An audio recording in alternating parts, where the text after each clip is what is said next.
And from the Fast Lane podcast, we are live here tonight for your feature presentation. It is the Fast Lane 200 here at Michigan International Speedway, where tonight the stars of the In the Pits News Truck Series, and thankfully not Tyler Watermullen. Oh, no, I lied. He is here. Tyler Watermullen will be competing tonight for the first time in a while, but the stars otherwise are out. The stars are shining bright. We got plenty of big names, plenty of big faces here for tonight's race. I am excited. Dawson Allen, as always, on the call. Joining me today in the booth, it's always going to be Adam Kuhn, my right-hand man, and Jonathan Parker will be here with us tonight as well. Jonathan, Adam, welcome to the Fast Lane 200 in Michigan. Yeah, it's good to be here. I'm excited. This is the type of racing I hate racing it, but it's so much fun to watch. So I'm excited to call this race. Yeah, it's absolutely a blast to watch. We saw it last season when you were out on track in the middle of it all at the finish when Ryan Bogey snuck through with a surprise victory, and we could be in store for another surprise tonight, Jonathan. I was in the middle of it. I thought my truck was killed on lap like 3. You were at the end. How was I near the front? My truck was down power. I don't remember. I have no idea. Well, let's go ahead and take a little JCTV recap here from last year's race. Why don't we? It was a crazy wreck-filled race. It started pretty early on with Zach Probst and Cameron Caldwell. It really led just a lot of big pileups in this race, which was kind of shocking. But right there, you saw that car zip by. That was the Ford of Nathan Fuller.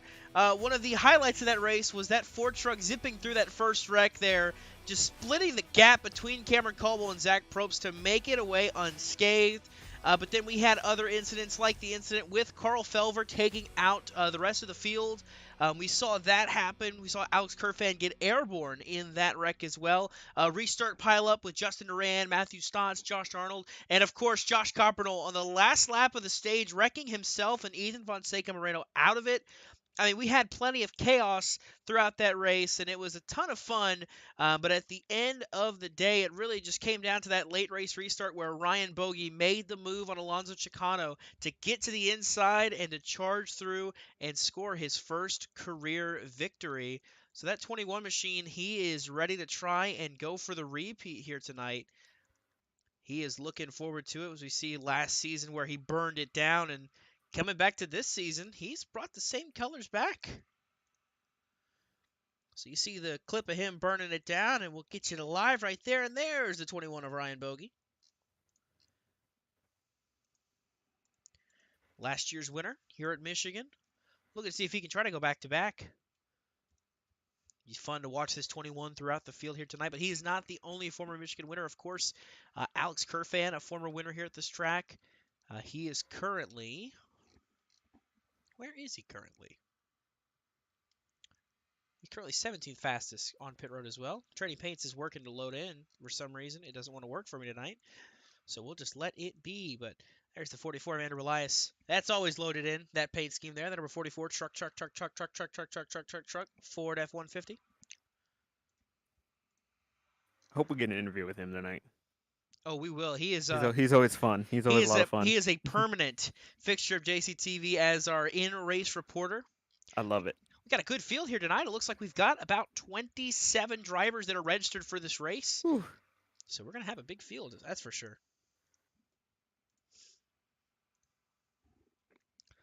But the minutes are ticking down here in practice. We are down about 3.5 minutes. Cole Snyder currently sits atop the leaderboard here with a 39.507. Justin Duran just behind him, as is Cameron Caldwell. Joshua Arnold and David Duran, but you're seeing there a lot of those radius guys all right there together in that top 5. And that's the thing about this track. It is very much a draft-assisted track. You're reliant on, running with those other trucks and trying to get speed and momentum.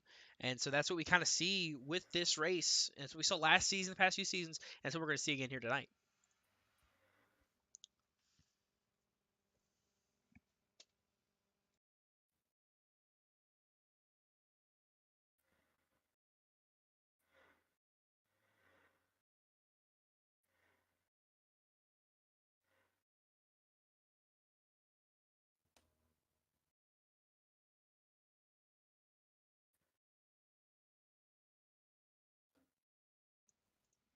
See Elias pulling it off there. We got a couple drivers making their first starts here tonight, and one that I want to highlight most importantly, There he is, the 16. This is Jonathan Canfield. Of course, member of the booth here on JCTV.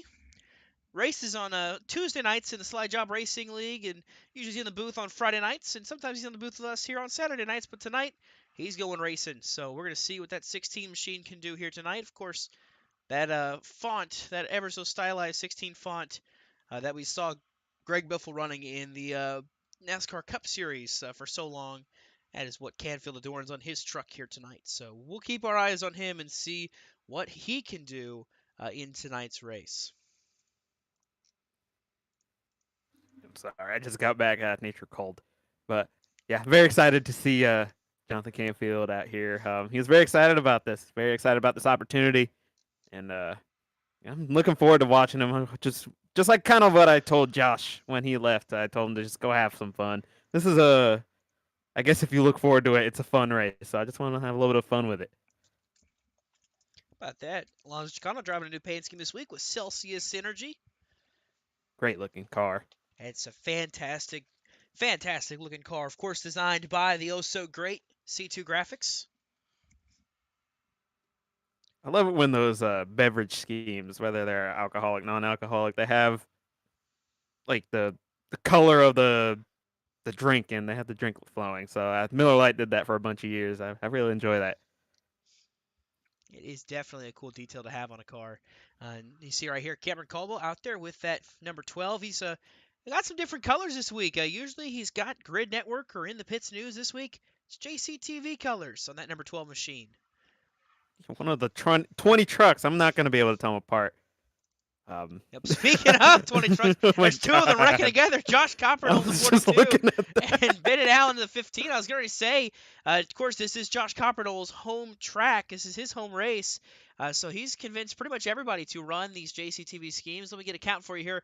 We got, of course, those that are related to JCTV, like with JCTV or Fastlane, we got 1, 2, 3, 4, 5. Call it. Sorry. He's wrecking all over the Call place. it I'm sorry, I'm five laughing. different paint schemes that we've got for these drivers here that are driving these JCTV themed schemes. You got a grand total right now. It looks like 27 drivers as we get ready to go into qualifying. Cole Snyder was fastest in your practice session, so he will top the boards there. So we'll get down to another driver who's got a new paint scheme this week as well. That is the 62 of Zach Probst. Scratch your eyes, rub them a little bit, and see if you're kind of waking up, because that is no longer that black and yellow color on that truck. It is now a bright green and red that we see on the number 62 Peak Performance Motorsports truck, as well as a new number font. You saw that sharp edge jagged one we see on our graphics. He has changed things up this season, or this week. Hoping for some new luck with that new 62 truck. Yeah, so like you said, I mean, he just ran that black and gold so much. It's like watching Jimmy Johnson not being a Lowe's car. It's gonna be pretty wild.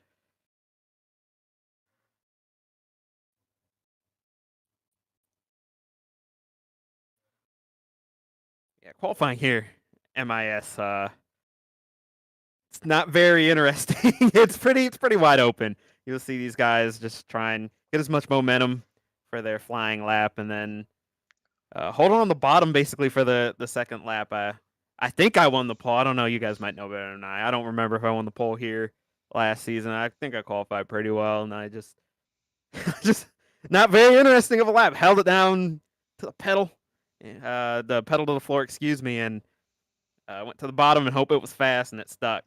Yeah, they're very stuck. I'm not gonna lie. Your grandma could probably qualify these cars pretty well. Trucks, excuse me. As we see Cameron Caldwell go to the top of the board for his first lap. Yeah, you did. You were the pole sitter back in Season 3 and Season 2. You're looking at your pole sitter from that race, Zach Probst, in this 62 truck. Looking to see if he can get his second pole of his career here at this track. And you are the pole sitter in Season 3. Season 1's pole sitter, Matthew Rodriguez. But of course, we don't really talk about the pole sitters much more than we talk about the race winners. You got 3 drivers that have won here before. Cameron Caldwell back in Season 1, Alex Kerfan in Season 2, and then, of course, last season, Ryan Bogey scored top honors at this racetrack. But Zach Probst will not score a second pole. A 40.053 is what's going to do in that driver of the 62. So we'll pan back. We got a guy who's coming back here. It's been a while since we've seen him on track here. It's the 71, Craig Fryer. And if you notice what I noticed here on his scheme as well, that's not the 17, that's the 71. Oh my God. Spray painted over is what it appears to be. But that is, of course, Carl Felver and Craig Fryer, excuse me, in the 71. Carl Felver was the one who raced last season and caused a bit of a hubbub. But Craig Fryer coming back here tonight looking to have a good run. His recent bouts with Michigan. Take a quick look and see for you here what this driver, the number 71, was able to do in his recent starts at this massive speedway. If he has, it looks like maybe he hasn't even made a start here before. So this will be, or no, he did. He finished 22nd all the way back in season 1. He did not run it in season 2, and he did not run in season 3. So this will be his return to this track here. Let's see what he can do. 22nd fastest in the first lap. His second lap is going to go with 43.36. That's only going to keep him in place. We'll see what he can do. there's Andrew Elias. He's having some fun. I love it. See if we can take a look into the mind of Andrew Elias here. I don't think anyone could do that.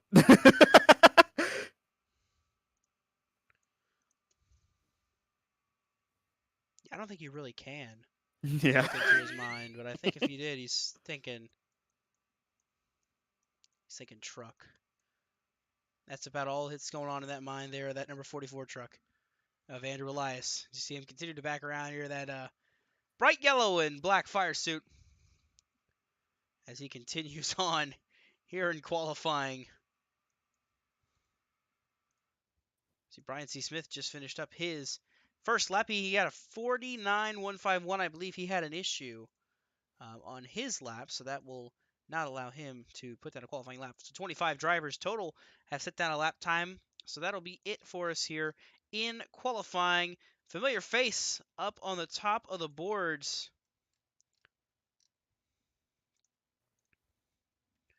Checker flag falls. Justin Durand is going to be your pole winner for tonight's race.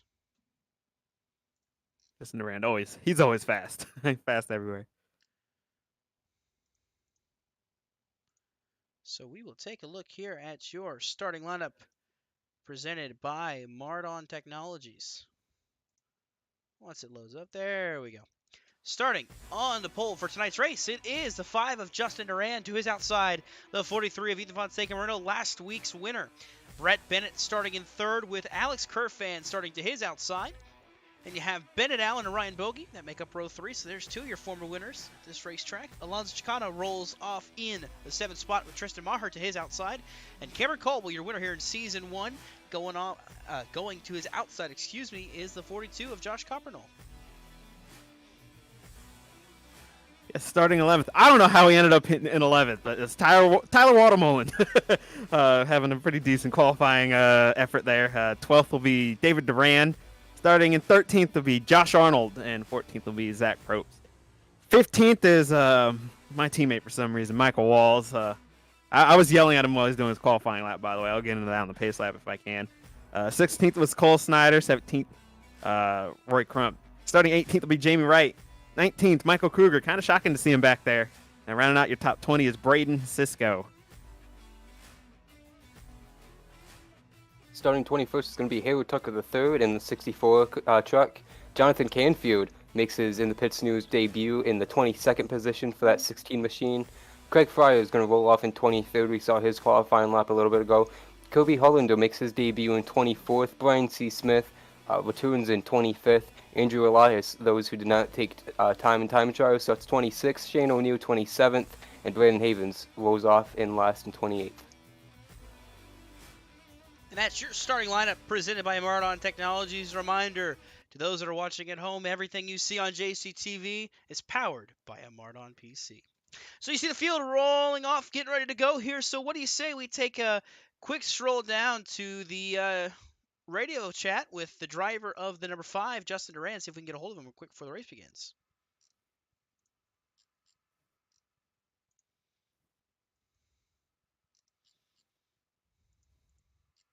Hey, Justin Duran, this is Boys in the Booth. You got a copy? Yes, sir. Alrighty, you won the pole for tonight's race. Looking to go out there and perform, looking to make a good run here tonight. You've done pretty well in Michigan in the past, but able to score the pole here tonight. What's that going to be for you starting out front? It's going to help with track position for sure. There's going to be a lot of interchanging positions with obviously how the draft is at this track. So up front, or further up front, the better. So hopefully that bodes well the rest of the night. Well, alrighty, we'll look to talk to you at the rest of the night here. Good luck out there, Justin. Appreciate it. Of course, your pole sitter for tonight's race, Justin Duran. And real quickly before we get green, John, Adam, who are your picks to win tonight? I kind of threw my card down quickly. Adam, you go first. Oh man, I'll go with someone who starts a little bit deeper than what we thought. I'll go with Michael Kruger. Yes, and I kind of hinted who I was gonna pick. I'm picking Cameron Caldwell to win today, get his first win of the season. I'm watching the 42 of Josh Coppernoll. We'll see if he can get it done tonight. Pace truck dives to pit road. It is Justin Duran, Ethan Van Sagamreno making up row 1 through the Geico restart zone. The green flag flies. We are racing in the fast lane 200. Massive stack up there in the middle of the field. Yeah, it looked like it was right around David Duran's area on the starting grid. He got away pretty free from it though. You're not going to believe who stacked the Who it field up on the was. start. Yep. It was the 68 of Tyler Watermullen causing a big stack up at the start, but they get going and they keep it rolling. So we stay green with no issues as we approach the back straightaway. We see Brett Bennett trying to move to the inside already, trying to make a move on Alex Kerfan, and now Ethan Fonseca Moreno for that second position if he can. Watermullen's just pacing himself. Don't worry about it. Well, Cameron Caldwell down on the apron, slow as I believe he's serving a penalty. Oh yeah, he does have a drive-through. Yeah, indeed, he has a drive-through penalty, so that is what the 12 is doing, coming down pit road, serving a drive-through penalty for now. But up front, it's still a battle for the lead. Moreno, Kerfan, and Bennett still right there with Justin Duran, not letting him run away from it yet. And like we said, sorry, Go ahead, it is gonna be really hard to run away. We had a car on the wall back there. I think it was the 31, but yeah, it's gonna be with the draft. It's gonna be really hard to pull away until really the end of the runs when tire wear comes in. It'll be a thing to watch to see how they can try to run away as these tires wear out. But I want to fact check myself here. I went back and looked through the stats for Justin Duran at Michigan. He only has one top 5 finish, that being in Season 2, finishing second to Alex Kerfan. His other 2 starts, he finished 23rd, and then he finished all the way back in 15th in Season 3. So he hasn't really had a lot of luck here.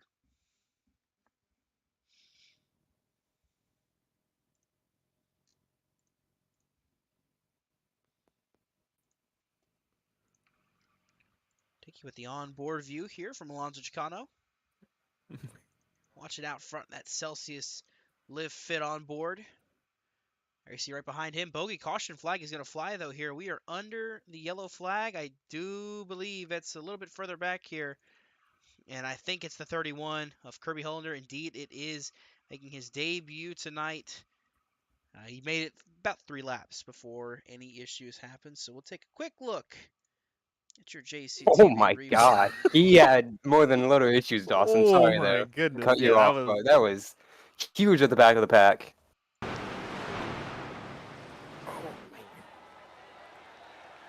Haley Tucker involved with him. You could see there, the replay didn't do it justice. He blinked in and out for a second there for me. Let's go back and look here real quick. It's 31. You see Harold Tucker up in the top lane right there, I believe, in the 64. There's Shane O'Neill right there. And you see, he hits the bottom, drifts up, gets a little loose, and then bam, into the wall, into Harold Tucker. And upside down through the air goes the 31 of Kirby Hollander. Grab that glitch and just flip this truck over. We've seen that too many times already this season. Too many flips. They're gonna ride on board here. to see what it feels like to flip upside down here for these drivers.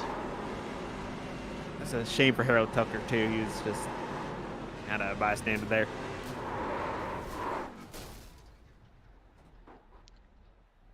It's times like these where I'm glad that I don't have VR to watch something like that happen, because I will be on the floor sick. Something like that happened to me. So it looks like Hollander is all but done here tonight. We see some drivers on pit road. Looks like it's Harold Tucker, of course, and Craig Fryer as well coming down pit road, but everybody else staying out, of course, oh so early. It's only 3 laps in. And, you know, talking about that, just look at quick race analysis here. The field win is about 31 to 34 laps, so there's no need to even worry about pitting here before the stage. As we only have 25 laps to the end of stage 1. Track temp, though, of 108 degrees. It's going to be interesting to see how these drivers are able to handle this one.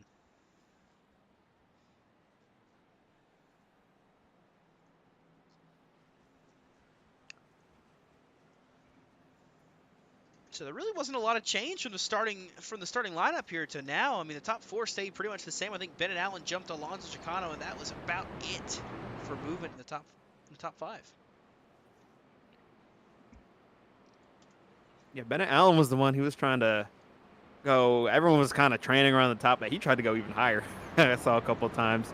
So he seems to want to get this track position pretty early. I do believe we should be getting the 1 to green this time.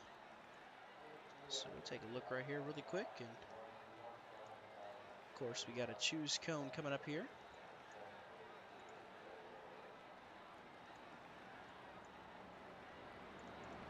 There's your very, very crude choose cone graphic for you fans at home watching. You can see how these drivers have to navigate, how they choose the top lane or the bottom lane.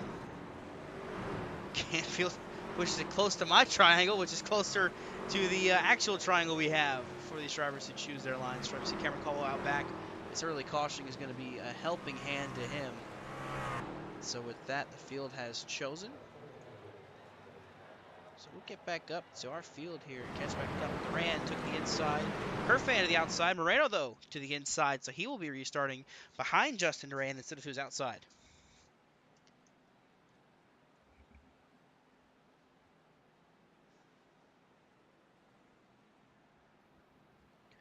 There's a lot of black, blue, and yellow trucks, that's for sure. Sure, Josh loves it. Obviously, hometown track means a lot to him.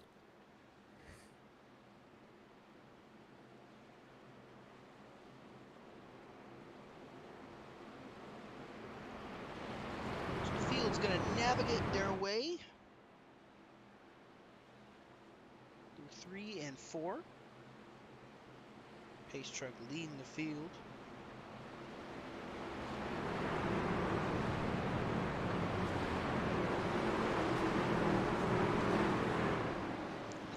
Pace truck dives off to the safety of pit road. It'll be Justin Duran, Alex Kerfan, the front row as they head to the Geico restart zone. The green flag will fly. We are back underway here at Michigan. See Ryan Bogey dropping to the bottom and just dropping anchor all the way to the back of the field. All the difference is there up front. You saw some drivers drop down a little bit. Chicano dropped down to the bottom lane. That's Tristan Maher behind him as well. They decided to try to drop down while they restart.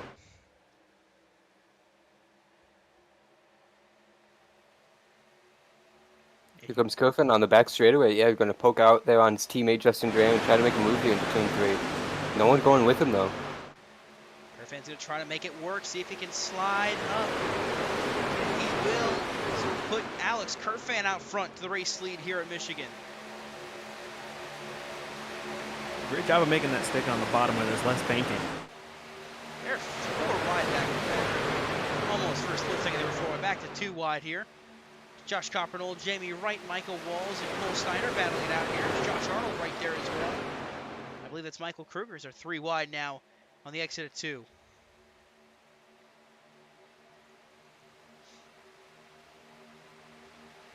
And they are leaning on each other.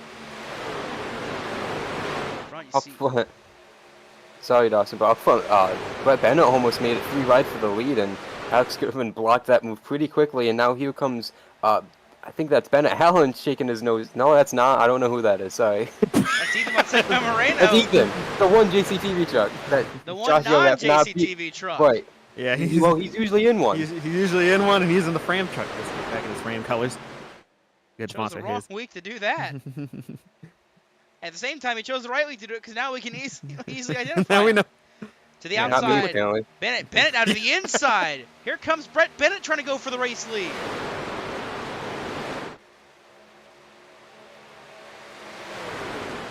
Griffin slid way up there in the center of the corner. It kind of forced Ethan out of line. He got back in front of Alonso, though, and he's going to try and push Justin on this front straightaway, but Justin's moving back in front of Griffin.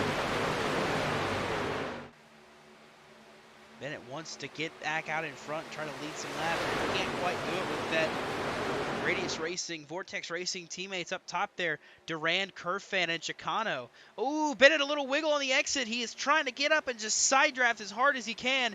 He's only got one truck behind him. It's the 43 of Ethan Fonseca Moreno trying to help push, but it's really not going to be enough yet as Justin Durand continues to lead. Look up the top. Here comes Bennett Allen trying to rip the lip. Like I said under that caution, he doesn't seem very shy about going up top as he almost gets in the wall there.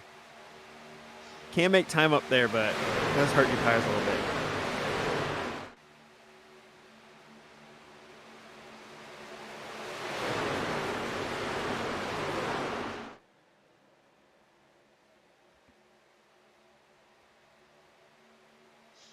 Bennett will fall back in line. Fourth. Oh! Big trouble! Bennett and Ethan get together. Oh, no. Moreno no. back in the they pack. almost Probst made it. is in it. Cisco's going to miss Oh. it. Caution's going to fly. Bennett Allen, however, is all the way in the grass somewhere. There he is. Caution will fly for the second time tonight, this time between contact with Bennett Allen and Ethan Fonseca Moreno. You had two teammates right there on the back straightaway. Whole field up pretty quickly there. See right there, contact between Allen and Moreno. Allen goes to the grass right there. Just kind of gets to the inside wall. And he is all about trying to stop that charge from going up and anybody else. And he did a good job of doing it. But then on the flip side of that, Ethan Fonseca Moreno.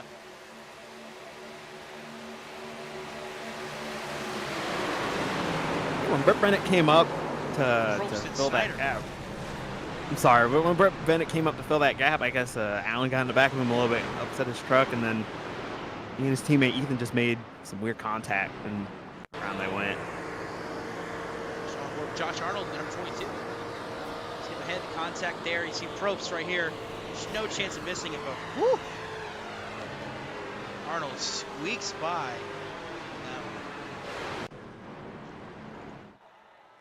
So we'll see if anybody decides to pit. Nobody really coming down pit road from that top about 7. So they elect to stay out here.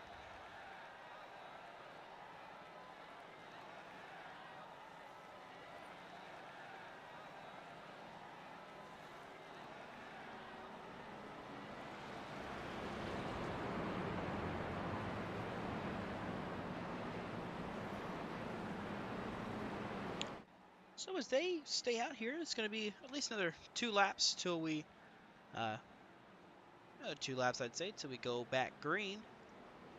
We say we get a hold of our in-race reporter for tonight's race.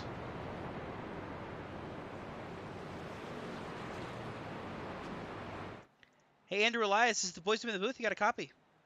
Yeah. All right, we are only 13 laps into this race, but it has been eventful. What's it been like from the cockpit of that number 44 truck? Hey, Dawson, you sound beautiful as always. It's been all right. The thing is, I didn't know whether to pit or not for tires. I'm just trying to stay out of harm's way right now. So hopefully it will stay green till the end of the stage, but we'll see what's going on. Alrighty, you are currently running in the 16th position. You haven't had a fair share of luck here at this track recently, but do you think today is the day you can kind of break through and get to the end of this race and try to go for the win? It honestly all depends on the cautions. I mean, I feel like this is practically a plate race. So, I mean, there's tire wear, of course. So if it goes along green, I'm going to be screwed if I stay in the back. But I mean, it's really honestly and truly like a plate race. Well, already we look forward to seeing it as we get ready to believe to choose this upcoming time here. Best of luck out there, Andrew. All right, where should I choose? Go low. Go low? Go low. Is Tyler ahead or behind me? He is behind you. Okay, cool. Alrighty. That's Andrew Elias, your in-race reporter here in Michigan.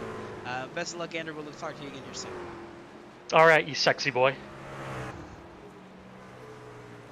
That is Andrew. That's Andrew Elias. The number 4. You never know what to expect here. There's never any idea of knowing what Andrew is going to say. So that's the fun part about it. All right. Restack them, re-rack them. Durand to Kerfan, still your front row. It's Brett Bennett choosing the inside of row number 2. To his outside will be Alonso Chicano. Tristan Maher lines up inside of row number 3. And to his outside, I believe that is the 24 Grid Network Silverado of David Durand up here now. It's cool. You mentioned throughout the night as well, David Durand, of course, has led the most laps here at Michigan across all 3 races. So we'll see if he can get back up here and get some more laps and add to that tally. We'll see what he can do. And you know he wants to make up for what happened last week. Had one of the best trucks and just let it slip through his fingers. You know he wants to make up for it. See if he can do it. Pace truck diving for the safety of pit road. As it does that, Justin Durand, Alex Kerfan once again maintain the race lead as they go double file heading to the Geico restart zone. The green flag is going to fly. We're back underway in the fast lane 200. Chicano diving to the bottom here, trying to get in front of Brett Bennett. He will clear the 47 to the inside. Now looking to make some moves here as Durand goes to block. Here comes David Durand as well now.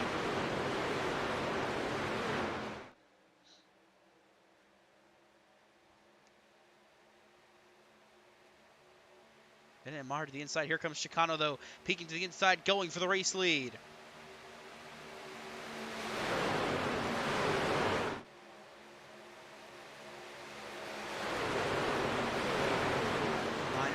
Laps to go to the end of the stage. Chicano had a lot of momentum going with him on that bottom lane, of course, through the center of the corner, but he's going to lose it here at the end of the straightaway with the Durands pushing each other into turn 1 on that top side with Kerfan just behind. It's just so difficult to make these passes work on the inside. The outside just trains you on these straightaways, so if you don't get clear in the corner, you're probably in for a rough ride. You see there. Go ahead, Adam. Well, I was just going to say, one driver in that bottom lane who has made somehow 10 positions or more already at this point in the race is Michael Kruger, despite those 2 caution flags we've seen early on.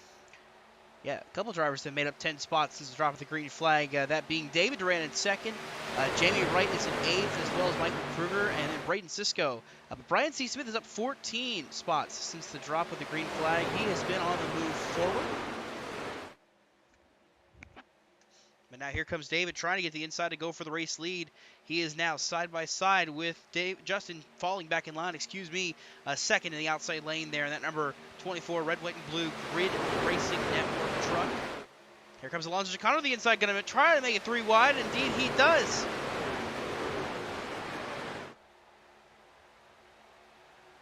Can't get the run off the exit, so he'll fall in line behind David as Justin continues to lead.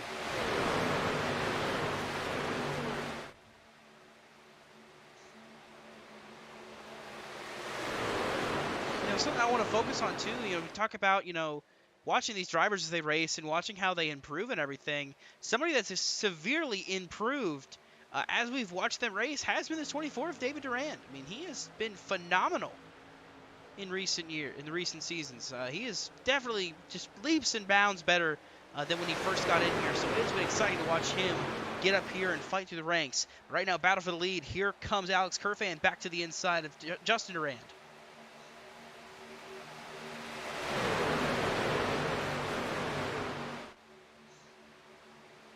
Yeah, Joshua Arnold now on the top side of that, in the 2nd position on the outside lane, trying to push Justin around Kerfan, keeping that lead, but Kerfan keeping it strong in the center of the corner. But like you mentioned it, Jonathan, it's just so much straight line speed on that top lane with how grouped together they are in the corners, and they just carry all that momentum onto the straights. Arnold right there in second. He has climbed up here after starting in 13th. He's looking to continue to improve his spots as we are closing in on the end of the stage. It'll be 6 to go this time by, and he's getting to the inside, trying to get to the left rear of that number 5 truck now, right on his back bumper as they enter turn 1. Saw Zach Probst rolling off the pit road after his being caught up in that most recent caution. 7 laps down now for the 62. Pretty much out of this race, which is always, it's a shame to see that happen again.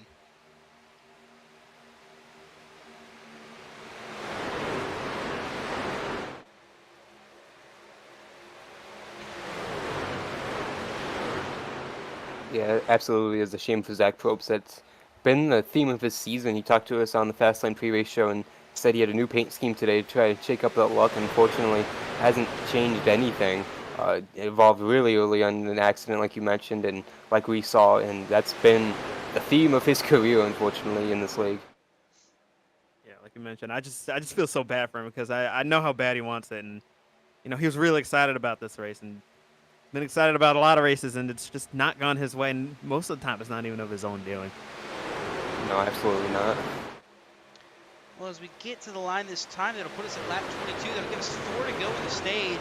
And I do believe that should make the stage official if we were to get a caution, because the caution takes about 3 to 4 laps. So that should get us pretty much to the end of the stage. So this right now becomes ever more intense because now every position is going to matter for every point you can get. The top 10 at the end of this are awarded stage points. Right now, Jamie Wright holds that final spot.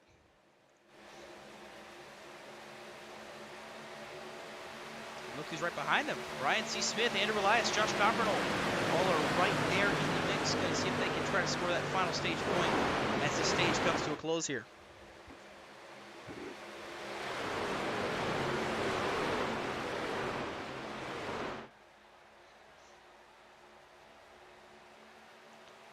Brett Bennett, Alex Kerfan, Brayden Sisko, we're trying to make moves on the inside. They took back in line.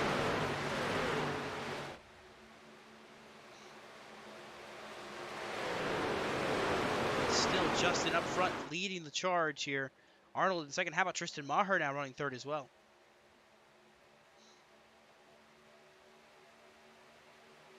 This guy Tristan Maher is very quiet, methodical. At least in my humble opinion, just the way he goes about races. He's just sneaky good. He's so good. He's a lot of fun to race around. He's a winner here in the Pits News Truck Series as well. Scored the win last season at the Charlotte Roval in dominating fashion. Something we normally see reserved for Cameron Caldwell and Michael Kruger. Maher came in and shook that up, getting the win at the Roval. See the battle for the lead. Arnold still trying to make the move if he can. He's still right there on the back bumper of the 5. Pulls right up on him down the back straightaway. But you'll see here, they'll both kind of take that higher line. Nobody's really diving to the bottom here. It really is such a risk to peek out a line and make a big move, because if it doesn't work, you're going to the back of this long train. Final lap of the stage here at Michigan. The fight is still on for the lead. Arnold's still right there. Tristan Maher's there with him too. Alonso Chicano is right back up in it. And how about Michael Kruger running in 5th? He's right there.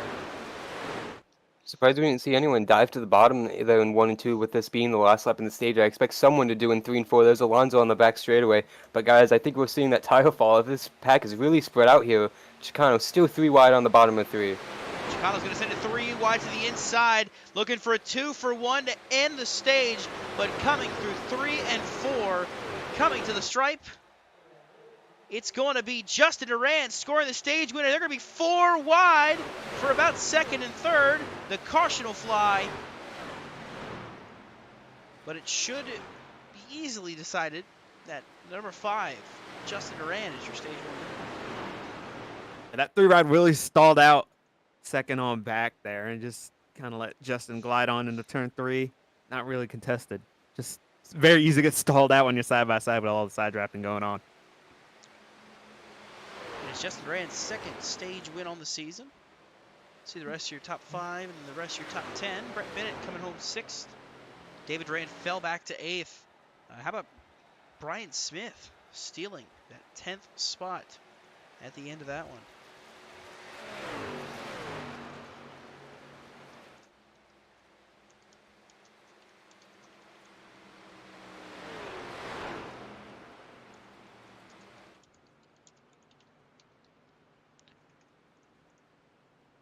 Of course, second stage win on the year for Justin Durand. If you're trying to ask me how many stage wins he has on his career, it's at least 5. I'm not too sure about season 2, how many stages he was able to score. Makes it 5 career stage wins, actually. So tonight's his 5th career stage win in the number 5 truck. And he's looking for career win number 4.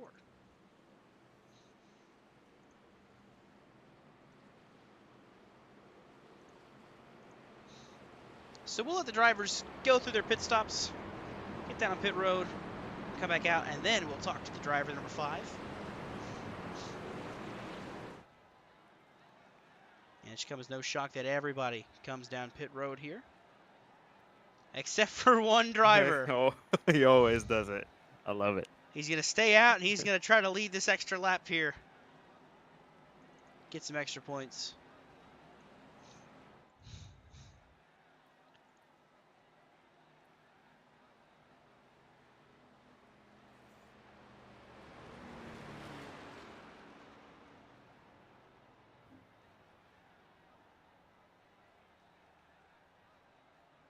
See the field on pit road, everybody getting their stops, getting some new tires and some fuel. With that first stall, you see Justin Durand win the race off pit road. It was Josh Arnold, Tristan Maher, Michael Kruger jumping up to the 4th spot off pit road. Then Alonso Chicano and Brett Bennett, Alex Kerfan, David Durand, and Braden Sisko, and then Brian C. Smith off 10th. So with that,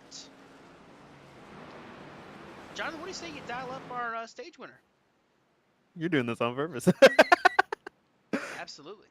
Yeah, that's what we love here.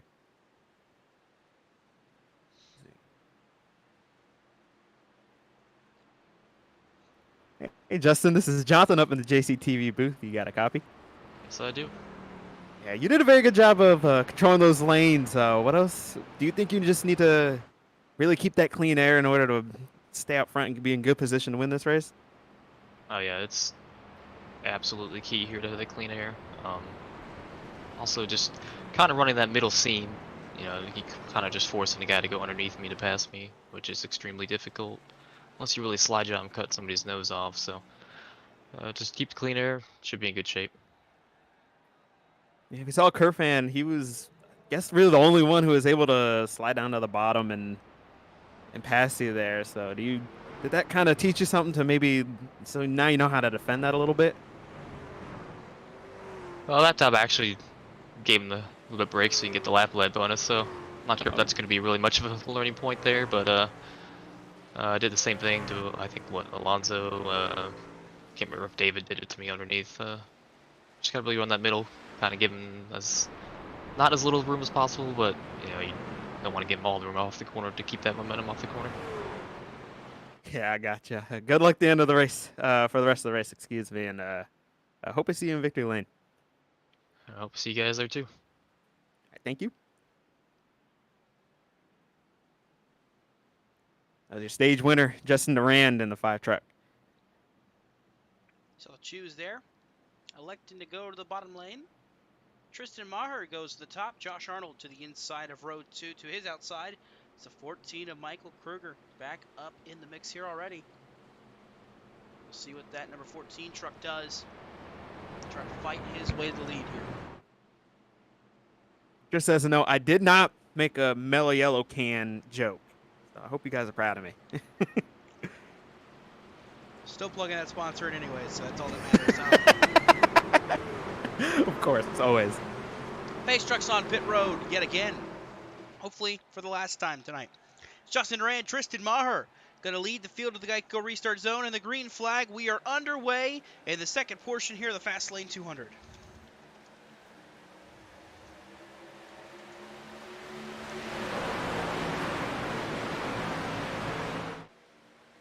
Kruger already clear for third. Going to go to the inside of Maher for second now. They're 4 wide back in the background. Yeah, Josh Arnold did not get a very good start on that inside.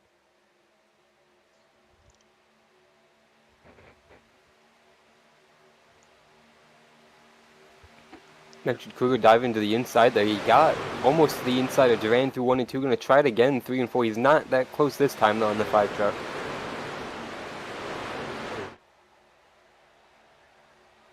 Kruger trying to get there, can't quite do it. Up ahead, back in the background, I should say, in the wall. It was Cole Snyder, the 19, slapping the outside wall.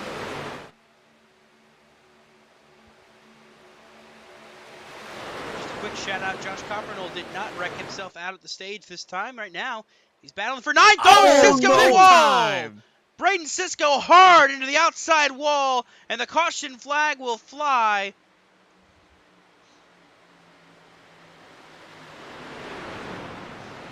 I believe somebody else was involved. Shane O'Neill's got a blown engine as well.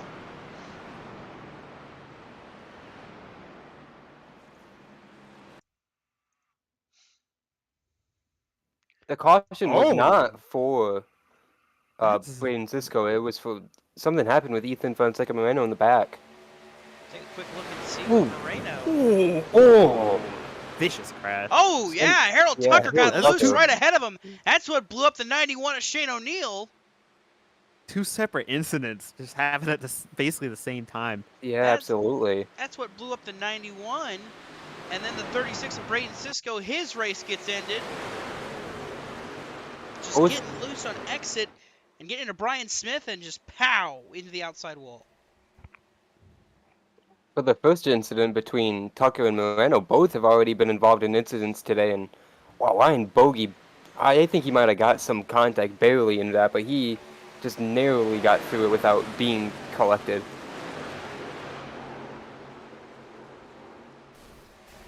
He just barely got through there.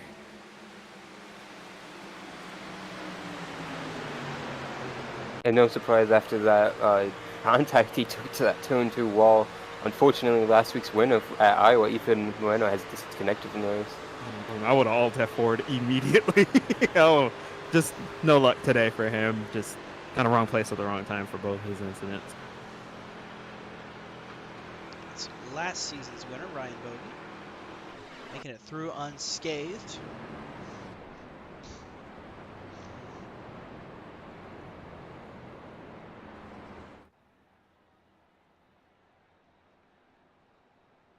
No, Dawson, you talked about you were hoping that the stage caution would be the last caution. Well, you're wrong, unfortunately. Yeah, that's your last at all of what, 2 laps, maybe?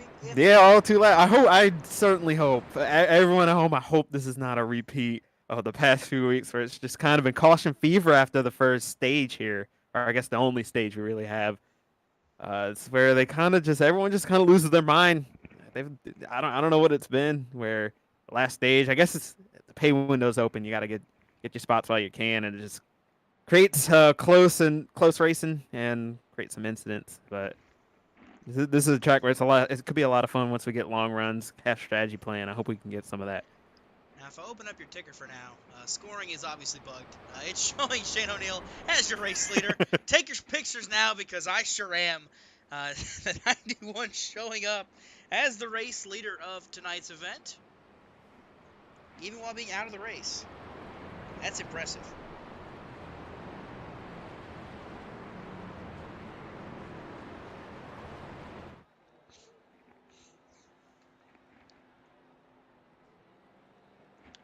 Field should be coming to the choose this time. We'll take a look at the starter can. Indeed they do. You see, this time Durand goes to the top side and Michael Kruger follows him. The field makes their decisions on this front straightaway and to the start-finish line.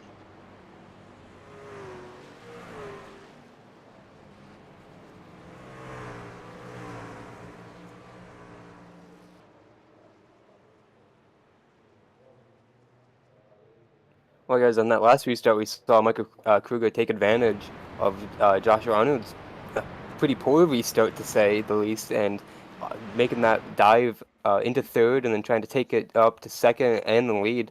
Now this time he chose the outside lane, so curious to see what he's going to do right behind the race leader here. I gotta say, what I'm interested to see, we were seeing the issues For the second truck on the inside lane on these restarts, I'm wondering if that's just the inside lane or if that is the second truck in line behind the leader that's having these issues on this restart, on these starts. So we'll see what happens with Michael Kruger to the outside of row 2, being the second car behind the race leader. I will say these restarts are really hard to get down, especially if you're not the leader. It's just so hard to get these to guess it right, because it really is a big game of chess. Guessing when the leader is gonna go, kind of knowing certain people's tells. So when people don't, it's very easy not to get a good restart. Well, we'll see this time. Pace truck dives to pit road. Duran and Maher, the front row. This time they flip to the outside and inside to the Geico restart zone. Justin Duran mashes the gas pedal. We're back underway.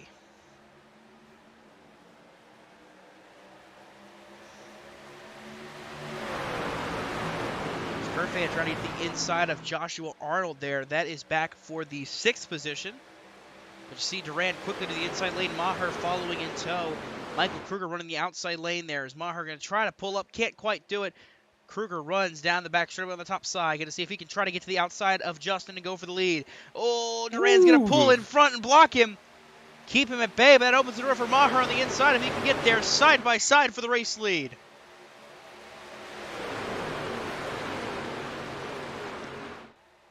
Just he can't quite get clear, and that's a death sentence if he can't find a hole on the outside. Steiner, Walls, and Smith. Kruger, Kruger's going to force it 3 wide. Kruger goes 3 wide for the lead. He was trying to mirror drive Alonso Chicano all at the same time, trying to find that way to the right wheel of Justin Duran, and there he did. It's going to shut out Tristan Maher there on the bottom. He's going to keep fighting with Justin Duran for this race lead. Suddenly now, Kruger is in a position to try to take the lead away from Duran, getting to his outside now as they head into turn 3. Kruger runs way up the racetrack. Duran will pull back in front. Kruger nice down to the bottom. Sorry, that was a nice little subtle move by Justin Duran. He kind of forced Michael Kruger up there, believe it or not. See what happens this time. Kruger with the crossover, he's going to make it stick for the time being off of 2. Let's see how it works down the back straightaway. Justin's got a huge run.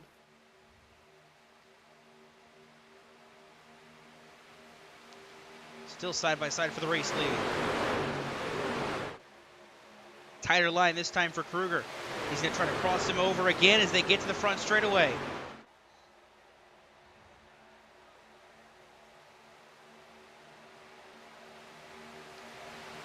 Still Duran being credited with the lead that time by.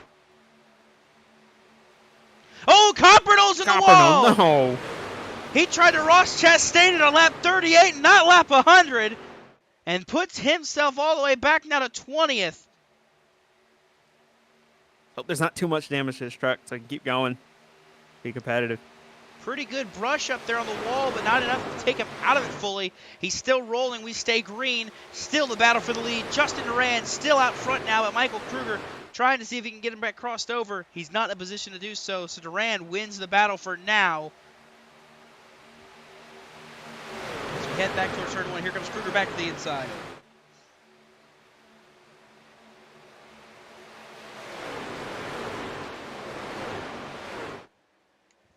Once again, going to make it stick off of 2, but I think Justin's going to have a huge run here, and Kruger's going to do the snake there on the back straightaway, like an Indy 500 restart, and Justin had none of it, went to the inside there.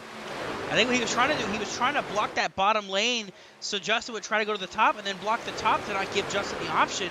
It didn't work out in his favor, but see, he's trying to try to cross over again, and I don't know how I feel about this right now. We've got 61 laps to go at the stripe this time, and the way these guys are racing, they're racing like it's the last lap, and something's going to have to give. Either somebody is going to have to just give up, push it all in, and just let them have it, or they're going to wind up wrecking each other, and that's what we're seeing with this battle here between Duran and Kruger.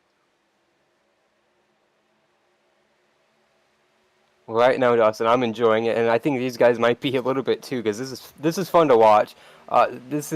These guys are just constantly trying to take the lead back and forth between each other. The guys in 5th, 6th, and 7th, they're probably not having any fun just riding around, though. I'm sure they're waiting for that, what I mentioned. You see they're side drafting each other this time. I think Kruger's going to get credit with leading that lap.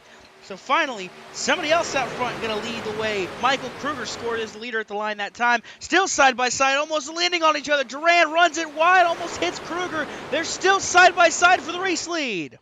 Yeah, I'm sorry, Adam, but yeah, Duran's been doing that.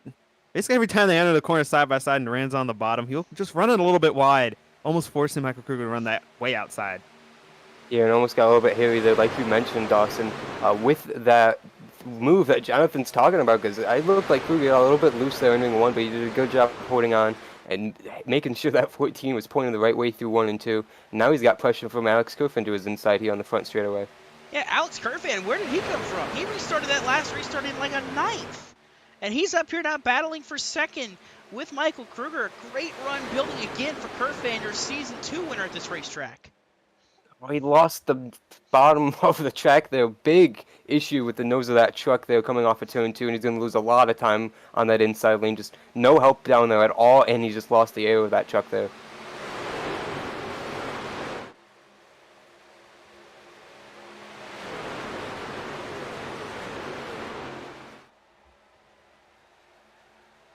They begin to kind of settle down here and go single file racing.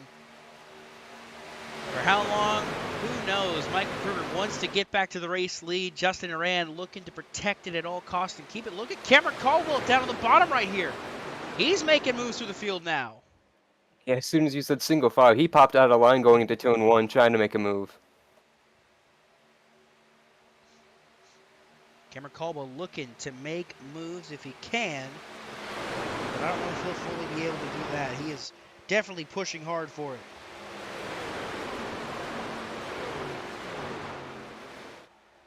I thought Alonso got to the outside of Michael Kruger. That was almost an awesome move by the champ. Yeah, I thought he did too. He's been trying really hard there to find some way around Kruger while also trying to fend off Kerfin, because Kerfin's been all over his rear bumper trying to find any way around to move forward in line. He's a little loose, tight, excuse me. They're off of turn 2, pushed really close to that wall. I thought he was going to brush it there. Yeah, that seems like... I won't necessarily call it the safest because you could always end up in the wall, but that is, I think, a better way to kind of make a pass once they get single file is to peek to their outside and maybe try and get a run in the middle of the corner so that they have to give you the lane on the exit. Yeah, we saw Michael Kruger do that to take the lead. That wasn't in the center of the corner. He did that on the straightaway, but if you can do that in the corner, that is a huge power move.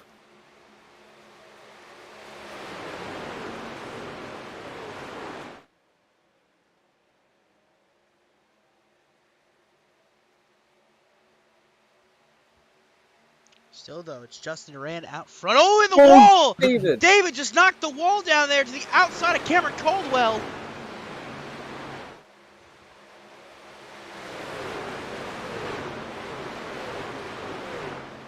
He's able to keep it going ahead of Josh Arnold right now, but it's dropping him outside of the top 10 for now as Duran dropping back.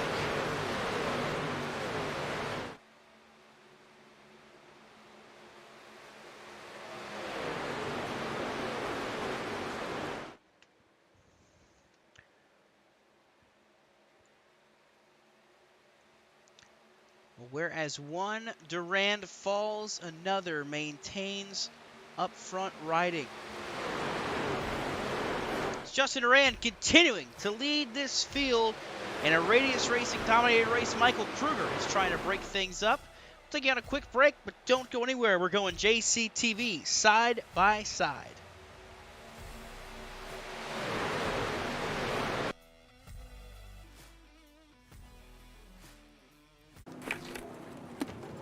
Hey man, you cut me off back there. What you gonna do about it? Oh man. Can you feel it? The taste of Coca-Cola when the race is Alright, fine.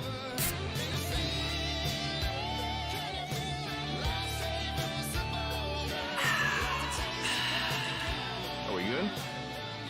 We're good. So what do you got in that loader, Tony? Just did my mail run, Chase. 3,100 pounds of letters from the best fans on earth. You have this many fans. Yes.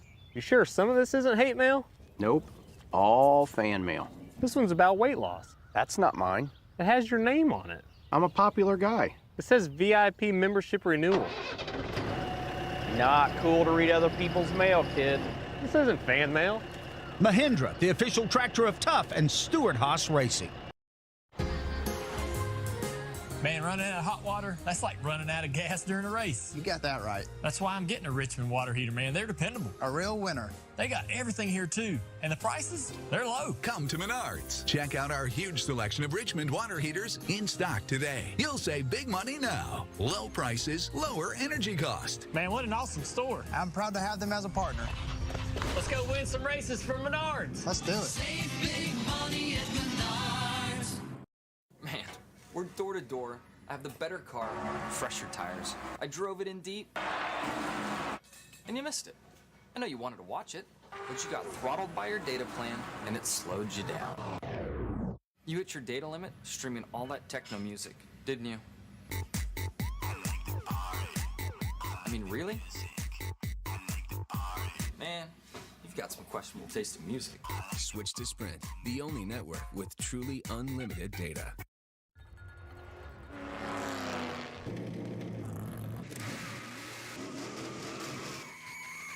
Whoa! Dad, where'd you get that? Oh, you won't believe what just happened. Don't tell me you got the last Diet Dew. Yeah. I love the taste of Diet Dew. What do you want for it? Deal. Diet Mountain Dew. Yeah, it tastes that good. Hey, Hotshot. Meter's running. We cut back from commercial break under caution. You saw it all in non-stop incident there between Brandon Havens and Craig Fryer. We're going to take a look right back here really quick and show you what happened again. You see right here, battling for position. Fryer coming down and just caught contact between the two. I'm not gonna lie, I don't really know what was going on there. I guess That's two what guys going for the same spot, I guess, but it was just atypical. That's the way I'll put that. Yeah, that's what I was saying when we got back from break. I at first thought Craig just shot down the track into him, but it kind of looks weird just the way they just came off the corner there. I kind of agree with you, Jonathan. I'll just chalk it up to a racing incident. I don't want to hurt my brain trying to figure that out. Maybe the spray paint on the 71. You see where it was kind of leaking down through the window. That might have seeped into the driver's helmet. He might have been smelling the spray paint fumes and might have had some blurry vision. But that's what we'll chalk that up to. Pit road's open. Looks like everybody's going to pull down pit road. Busy place here halfway through. We'll not be able to make it to the end on this stop, but we'll definitely be able to make it pretty far.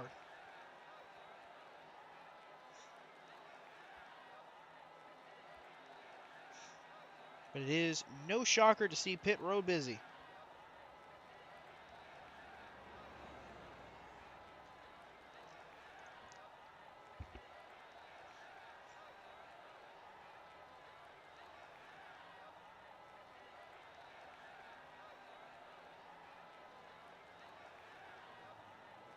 Kerfan slid coming off of pit road. It's going to cost him a spot to Michael Kruger. Justin Rand, though, wins the race handily off pit road. Cameron Caldwell comes off fourth. Michael Walls sneaking out in fifth. Great stop and great pit lane time for that number 7 truck. Tristan Maher sixth. Brett Bennett 7th. Roy Crump is up to 8th. Bennett Allen 9th. And Joshua Arnold 10th. Hey, Adam, what do you say you could dial back up our in-race reporter, Andrew Elias? Well, we can try. We'll see what we get this time. I'll get my popcorn out. Hey, Andrew, it's the guys in the booth. You got a copy? Oh, yeah, Adam Wesley Kuhn, I sure do. Well, we got through that stage, and we're a little bit further into this one here. I just had that caution for spin back the pack. How's that 44 truck feel for you? It's feeling all right. I'm thinking about if it's going green. Here's my secret for you guys. I'm thinking about splitting it in two, but I don't know yet. Ooh, I was just about to ask about the strategy. Thanks for that secret. That's pretty I like that idea. When would the first and second stops be then if you split it in two here? Not that way. I mean, when would it be? About even, man, to be honest with you. I'd be that way. Even? Okay. Well, But we'll see. We'll see. How many other people do you think are going to join you? Just off a theory here. I'm sorry. Say that again. How many other people do you think are going to follow the strategy?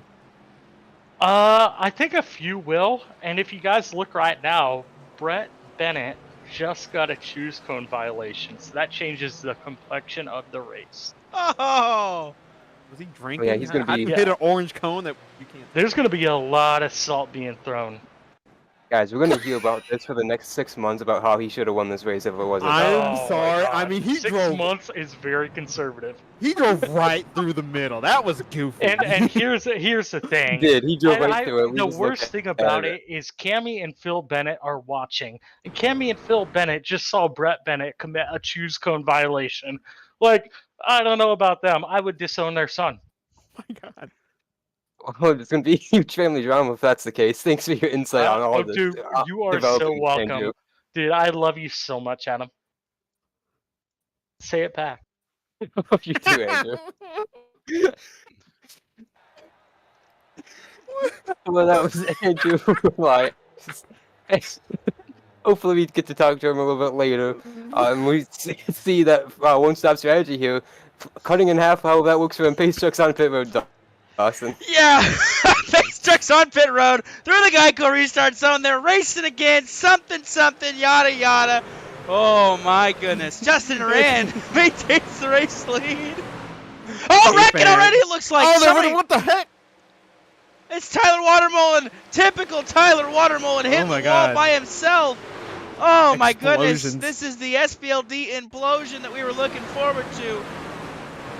Oh, Watermullen just blinked into the wall, typical of his terrible internet, to take him out of a race that he was not going to contend for anyways. Meanwhile, up front, here comes two drivers diving to the inside. Oh my God. 3 wide for second, Cameron Caldwell, Michael Kruger, Alex Kerfan. Everybody battling hard here for these spots as they can get them. Caldwell pushing hard after that drive-through penalty earlier on. He is down on the inside trying to make up as many spots as he can. Tristan Maher and Michael Walls were tucked up underneath the 30 truck on the front straightaway there, and Micah trying to find his way into this mix now right behind Kruger. They're going to turn 1 and they're still 3 wide. And Kruger was sideways there through the corner. Yeah, you call that very wicked loose. It's pretty easy when Mike Walls is behind you.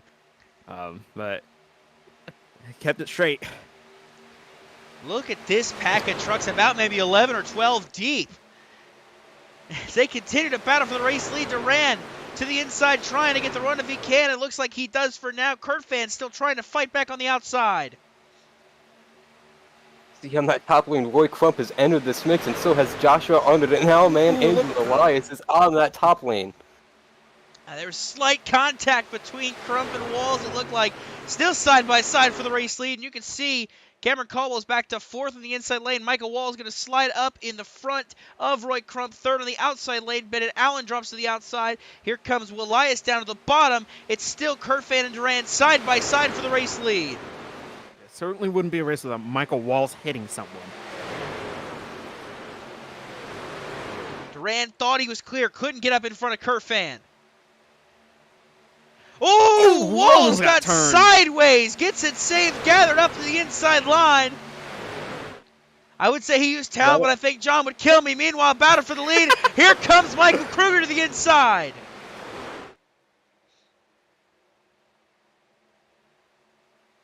Outstanding racing we've got going on right now. Absolutely. Kruger's going to lose that momentum on the entry to the back straightaway, but now with Michael Wallace tucked up underneath him, he's got more help on the end of the back. Trying to push Duran up in the corner to get him to lose momentum. Kruger to the inside with Michael Walls behind him, trying to get to the race lead. Excuse me.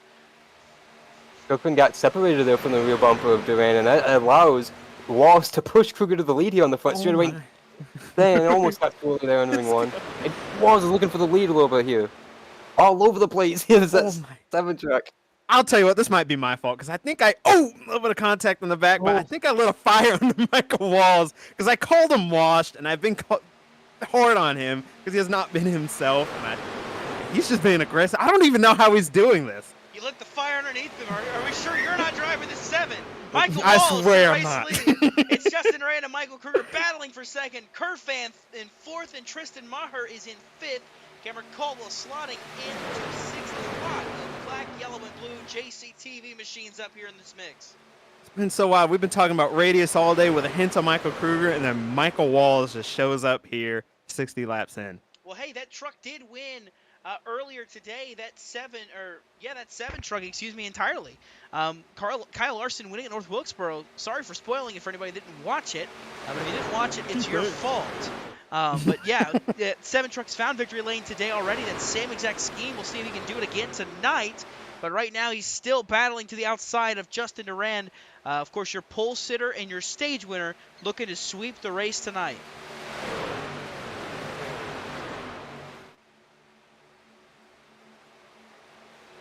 Got a little 5-car breakaway from Cameron Caldwell here. That I did not really expect. I don't know if he's just sitting there saving his tires, but not too far back, but it's a little bit of a gap.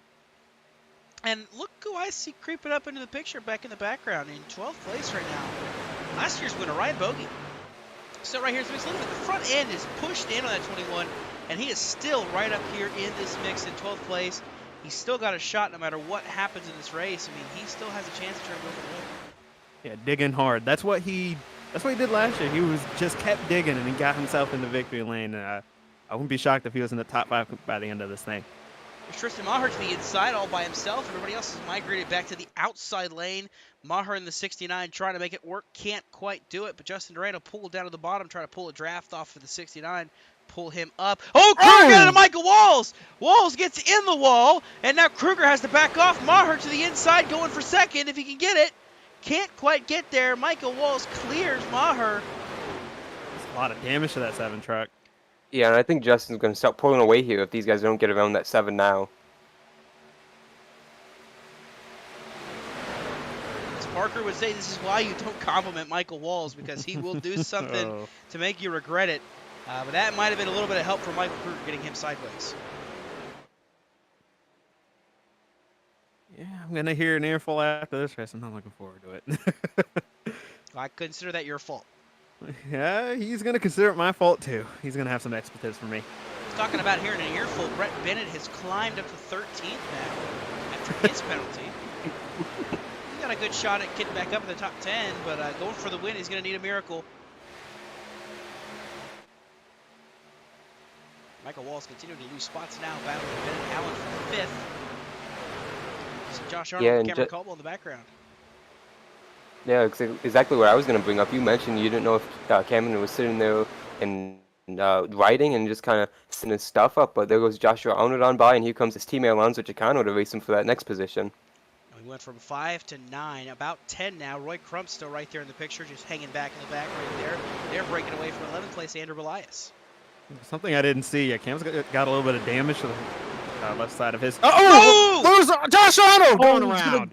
Chicano involved. Chicano is just going to gas it right down pit road. The 22, he was backwards on the track there for a split second. Almost got back into somebody. It was very close. Close counters, but only a 2-truck incident, thankfully. Take a look at your JCTV replay. Oh, I think Josh Arnold needs slight contact with Michael Walls. If not, he got dragged around by the air. Right here, you see him back up into the bottom lane right there. I who was that almost hit him? Was that Josh Coppernoll that almost got in the back of Arnold?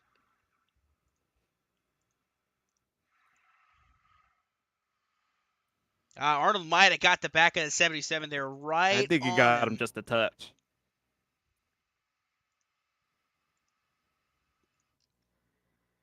Take a look on board the 22. Oh, yeah, he gets into him right there, and he just can't save it, and Chicano's just right there.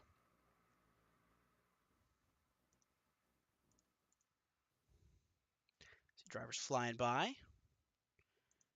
I want to say that was the 42. Josh Coppernoll. We're going to take a quick replay here on the onboard of the 42. You can see the spun cars. Caution's already out. Josh, I don't know if he thought that was victory lane ahead of him or what, but he drove right for it for a second and just about drove in to that 22 sitting there. So we'll see. You're not supposed to drive into the smoke. You're supposed to drive away from it, not into it. Looks like everybody except one is on pit road.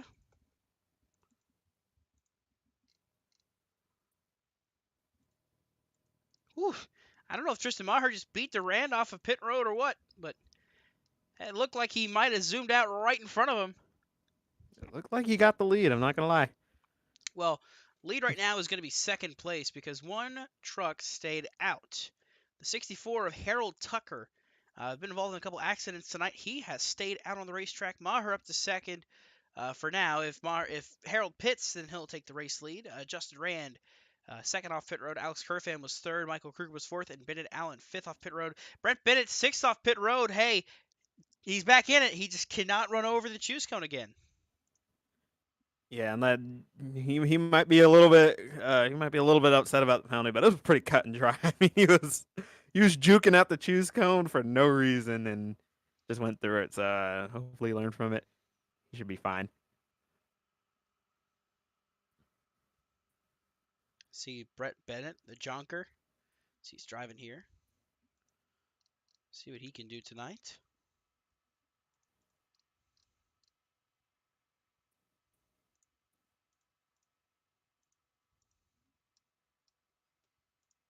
How about Alex Kerfan, number 30 truck? He's been having a good run so far as well. See if he can rebound, but another driver that's done a fantastic job. Cameron Caldwell, number 12. You see him on pit road. So he's going to come down and try to top off on some fuel maybe.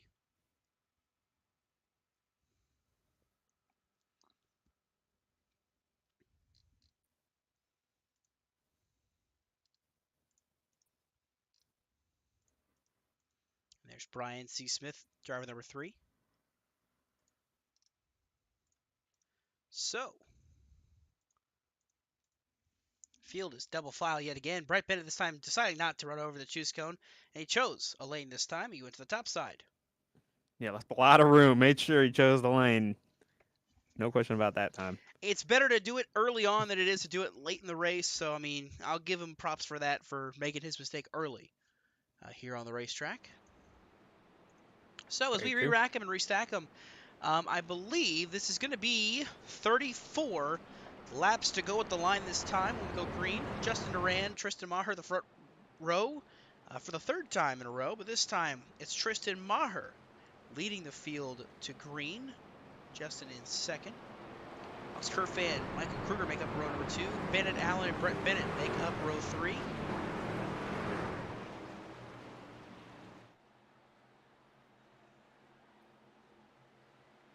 So they head to the Geico restart zone.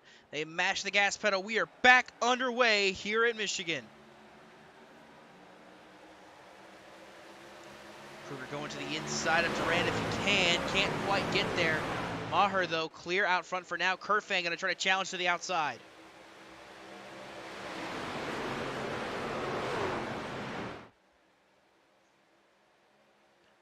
And Bogey down on the inside lane there.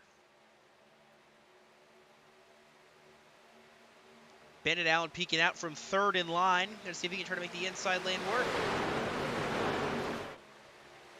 And here comes Brett Bennett behind him. They're gonna be about 3 wide for a split second there as Kerfan was to the outside of Durand and Bennett.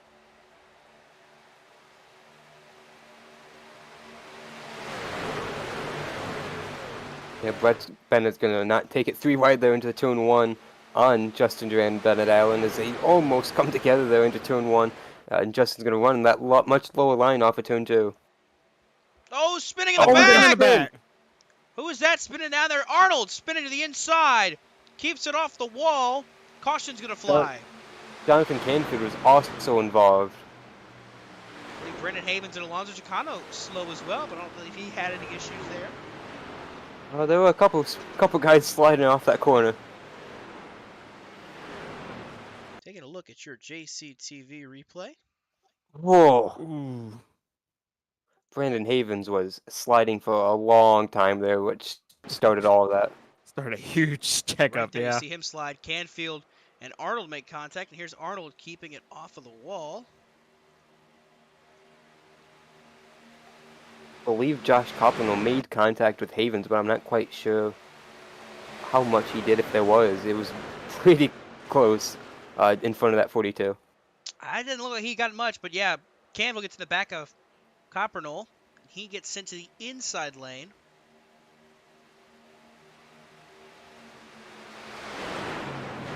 Oh, he also got the wall, did Capano. Chicano behind all of this here.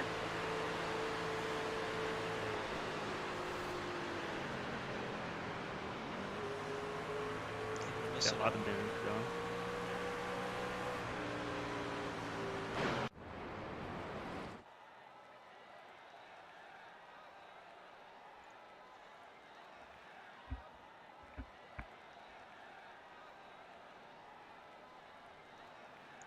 Some drivers coming back down. Looks like Coppernoll, of course, for damage. Canfield for damage as well. But I noticed, too, Alonso Chicano is back on pit road as well. As is David Duran of the 24. Roy Crump electing to come down pit road as well.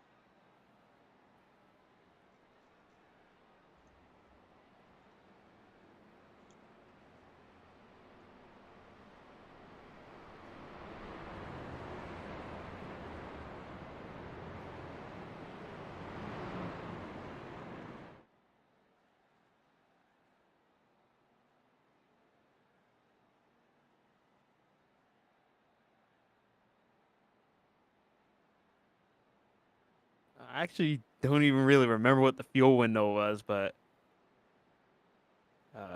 these guys are been right on the edge of it. It's, I think 31 to 34 is what you said. Yes, so I think these guys with these caution laps they'll be able to make it. But with green white checkers, that always make things pretty interesting. And Cameron Caldwell, he'll definitely be good because he went back and topped off on the last restart. He came down with one to go, topped off, and then these guys pitting here would definitely be able to make it. But these guys, they are cutting a little bit close, but they should be okay as long as you're not leading the whole time, actually. Yeah, we talked so much about how this race is kind of like a super speedway, you know, in terms of the draft. So, you know, having these guys have the ability to try to save fuel and make sure they can make it to the end is really big, you know, in part of this. So we're going to see a lot of guys, you know, not take that risk to run up front and try to save some extra fuel until they're to the clear to make it. But of course, you have some guys that came down and topped off, so they should be good to go to the end of this race, barring any overtime attempts. So that we shall see. Overtime always throws a monkey wrench into things.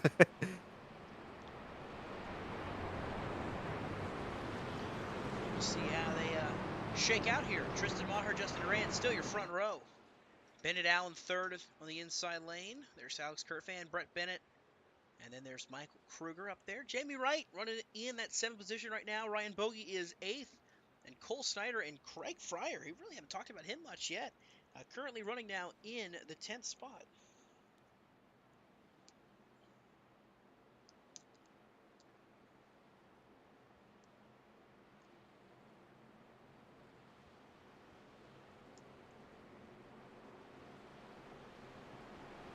Still ahead through 3 and 4 we get this restart. It's 29 laps to go.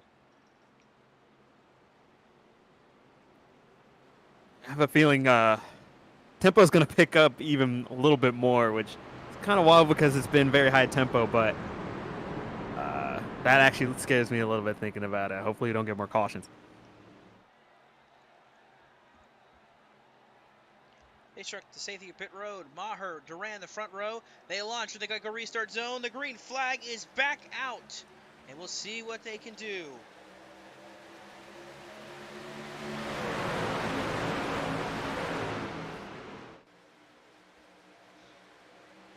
Maher out to a good jump here.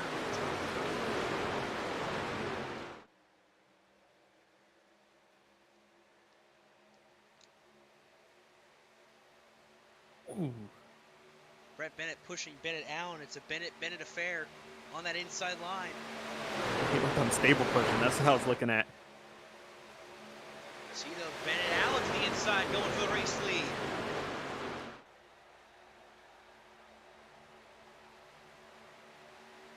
Yeah, business is picking up now. You can see the battle heating up. Trying to get this inside lane to work the 2R of the 50 and the 47. It could be Bennett down there with Brett sliding up a little bit, and so is Bennett Allen now off of turn 2. He's going to put Justin Duran on the wall. He cleared himself. It's fast lane on fast lane violence in the fast lane 200. Those two trucks put each other into a bit of a kerfuffle, if you could say. As Bennett Allen puts Justin Ray to the wall, self-clearing. Now Brett Bennett's going to try that self-clearing act. If he can, that opens the door for Kerfan on the inside to go 3 wide. And Justin's not losing a lot of spots. He's right there trying to get to the inside of Michael Kruger again. Right in the middle of it is Kerfan, all the way on the bottom.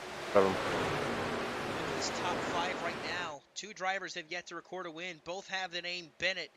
And you got to wonder if it's a bad name. 4 wide in the background. Jamie Wright to the top of that. He's going to quickly bail out. Kerfan and Craig Fry are going to battle it out back there as well. Here comes Brett Bennett trying to get to the outside of Maher. Can't get there. Maher shuts the door. 26 to go.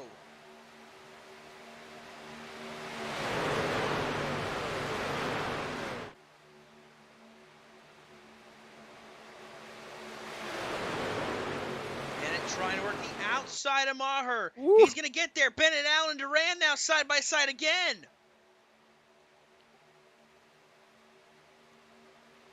Brett did a really good job getting to the outside of Tristan there. He should be able to, as long as he does his corner right, he should be able to keep that lead. Talk about the winless streak for Brett Bennett. He has not gone to victory lane once here in the In the Pits News Truck Series, looking to change the tides here tonight. This will be his 51st start in the league.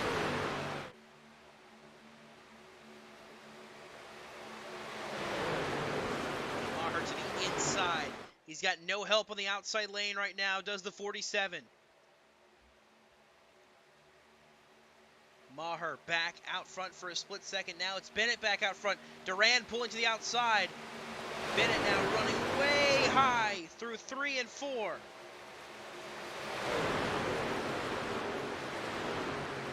.24 to go.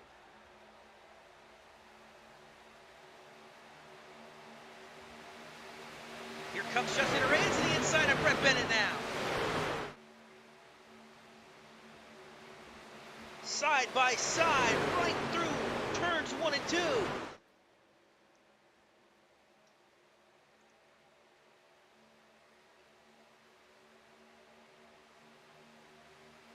difference of a career these two have had. 4 poles, we get 5 poles for Justin Duran. 5 stage wins, looking for career win number 4. Brett Bennett only picked up his wrecking Craig Fryer. Bennett Allen involved.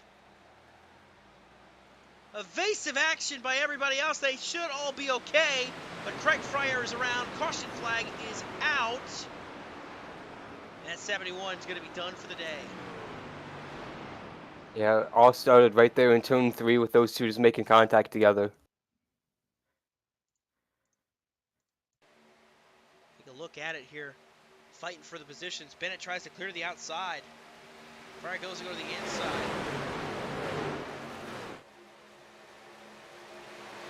Just again, sorry, just kind of looking for the same real estate again. Just came together. A little bit of net code. You can see the trucks jump, but they're probably going to make contact regardless. It's a bad way to end your day.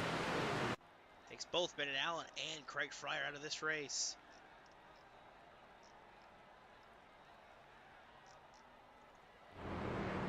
Now, of course, that leaves the question of who pits and who decides not to pit. Havens, Crump, and Chicano came in that last caution, as did Josh Arnold.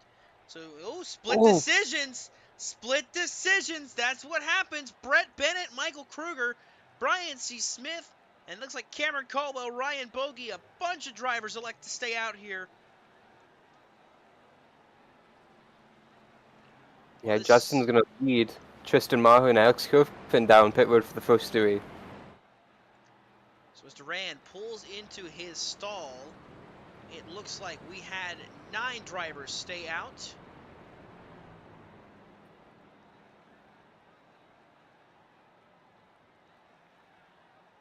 See, I believe that's Harold Tucker pulling off a pit road. He just took fuel only, as did David Duran taking fuel only. No tires for the 24 or the 64, as they both are credited for beating Justin off of pit road. So Justin went from battling for the lead, leading this race, to 13th after that caution, based on everybody staying out or taking fuel only. That's such the hardest part of being the leader this late in the race. And Jonathan, I'm sure you know this, but when you're the leader, pretty much everyone's just going to do the opposite of you here in this when it's this late in the race, just to try and find a way around you and beat you. Yeah, that's what's so wild is that it's kind of like a weird point where there's not like really a right or wrong decision. It just kind of matters how many people you have on your strategy. And those guys that just took tires don't have as many people on the strategy as they probably wish they did.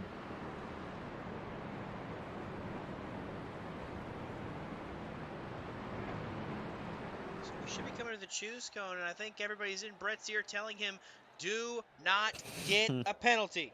He's leading the race now instead of just running up in the top 5. So it's important to make this choose and make it count. He'll go to the top, and he will not deviate. See the top 3 go to the top. Cameron Caldwell, Wright, and Bogey to the bottom. Jamie Wright to the top. Arnold and Snyder to the bottom. Havens to the top. Crump, Tucker, Durand. So Justin Durand will be restarting the inside of row 5, it appears. That's how they shake out for the choose. So there is Justin Durand. He's on the freshest tires of the drivers on track right now, excuse me. He's on the inside lane. He's going to have 20 laps to make it count. On the flip side, though, it's been 15 laps since Brett Bennett came out pit road. A lot of these guys, 10 to 15 laps since they made a venture to pit road. So you got to wonder how the wear of these tires is going to be playing a factor in this match, in this race. Yeah, obviously some of those were under caution, but they could get a decent chunk of green flag running. So those guys that took tires here, they will have an advantage, but it all depends on how much you're going to have to use to get back up to the front. Brett Bennett in an unfamiliar position, leading the field here in the later stages of this race.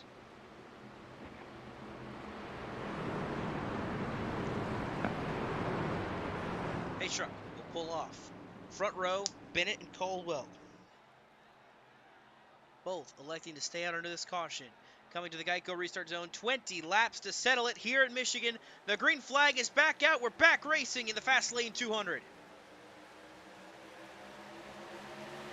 You can just see them stacking up back to back there on these older tires. And they're trying to go. It's Kerfan making moves in the back there. Justin Durand trying to make moves. Tristan Maher as well.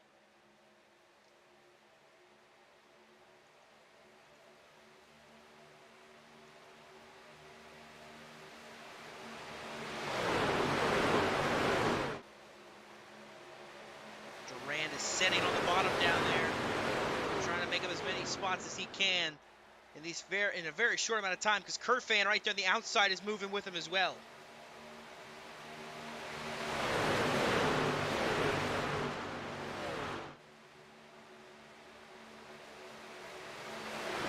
Front, Brett Bennett leading. Michael Kruger is second. Cameron Caldwell is third.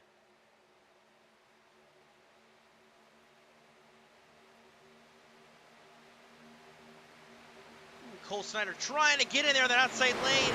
Jamie Wright was there. That's going to check him up on that outside lane a little bit. And look now, Justin Durand with a huge run to the inside of Snyder and Smith. It's a 2-for-1 for Durand. He's up to 6th. Justin's doing a very good job of just going where everyone else isn't. He's got more grip. He's taking advantage of that bottom lane, very bottom. Kerfan trying to get under the 19 of Cole Snyder and the 3 of Brian Smith. They are able to do so as well now. Now Durand sets his sights on last year's winner, Ryan Bogey. Oh, contact! Oh, contact in the Brian back. C. Smith. Cole Snyder around as well. They both slide to the inside. The caution flag flies. That'll shake things up a little bit more now.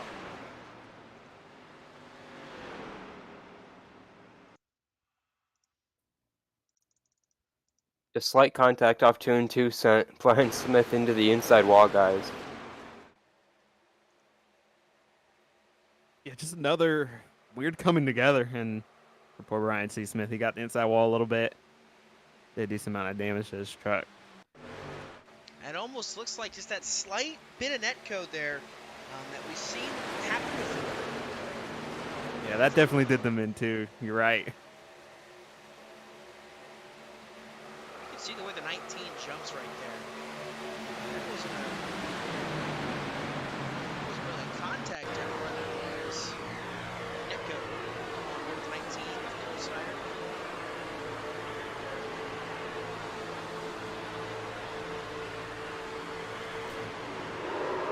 He kind of jumps before he even makes contact, so just another case of iRacing being iRacing and just deciding who gets to do what. So we'll see here how this shakes things up for these drivers that stayed out. If they elect to stay out again, of course they will. No one really taking the risk. Oh!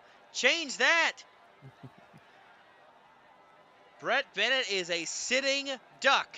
Kruger, Yeah. Caldwell, Arnold, Bogey, every one of them came to pit road. And now Justin Rand is right behind the 47. I really wish I could have been in his ear. If you're gonna stay out the first time, you kind of got to pit the second time. You want to get a little bit of an offset. Is the whole point of it. And Hey, there's a reason that 47 hasn't wound up in victory lane yet.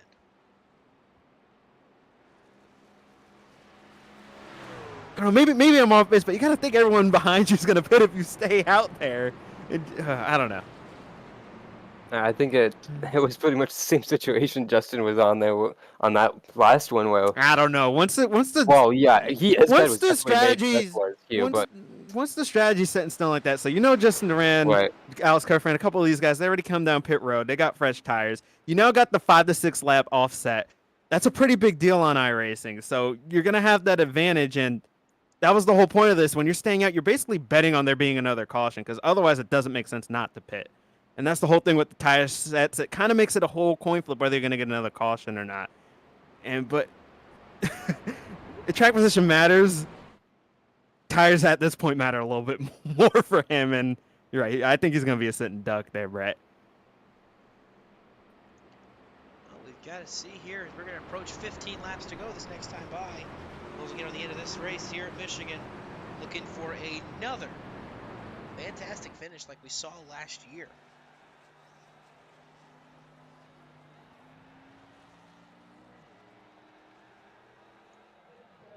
Stay ahead for the choose. We'll shoot to the top. Looks like Kerfan will take the risk. Go to the outside with him.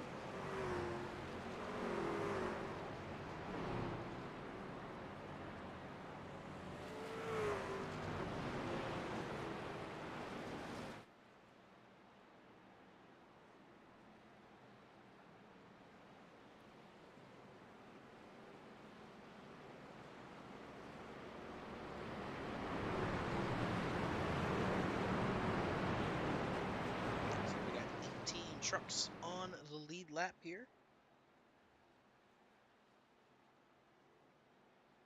Only 2 of them have stayed out on both cautions. It's Brett Bennett in first and Brandon Havens back in 8th.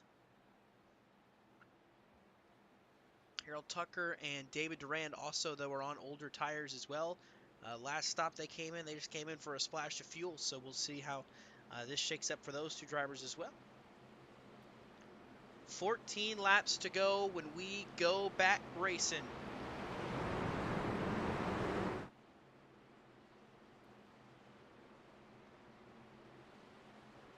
How far does the 47 fall here?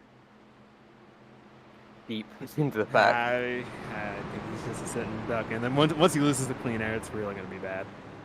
We'll see what happens. It's ahead of the Geico restart zone. Brett Bennett, the control car. Justin Arand to his inside, the dominant truck of the day. Coming to the green flag. 14 laps to decide it here at Michigan. Brett did get a good launch. I'll give him that. He's got to defend for his life.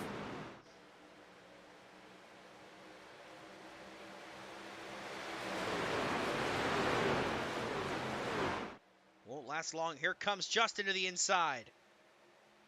Brett needs a wreck to happen right here, right now, while he's still ahead. Kerfan out of the back bumper of the 47 as they head for turn 3.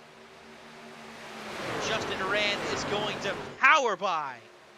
And now move Justin Durand back out front of the lead. Ooh, Kerfan, good job saving that. That could have been bad. That was close there. Bennett could have seen his race go from bad to worse there with that one. He slides back to 4th.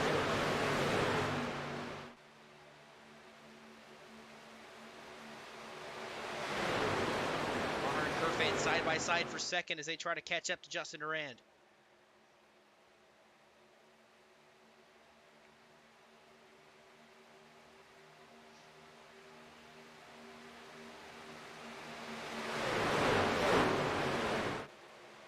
Kind of trying to get by that 47 truck outside lane he can. He's right there. Bennett's going to block him for now.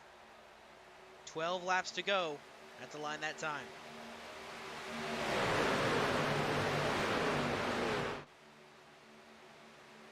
And here's what'll make Brett feel even worse. To his inside, here comes Michael Kruger, who just pit that last time by. Right, even fresher tires than these leaders, and yeah, that's definitely not what he wanted to see. Yeah, the big thing, too, that's going to play a factor, Kerfan, Durand, and Maher were pushing to get by some of that slower traffic on that last restart. So they're going to have at least some wear to their tires compared to what Kruger's going to have right now. And, you know, someone like Josh Arnold, who came down pit road that last time as well. And Kerfan's pushing right now, just cleared Justin for the lead in turn 4, but Justin's coming back with a huge toe on the front straightaway, swung out wide to the wall, coming to turn 1. Here comes Tristan Maher with a double draft off both of them. Kerfan clears out in front of Durand. He is up front of him. Can he slide up in front? Yes, he can.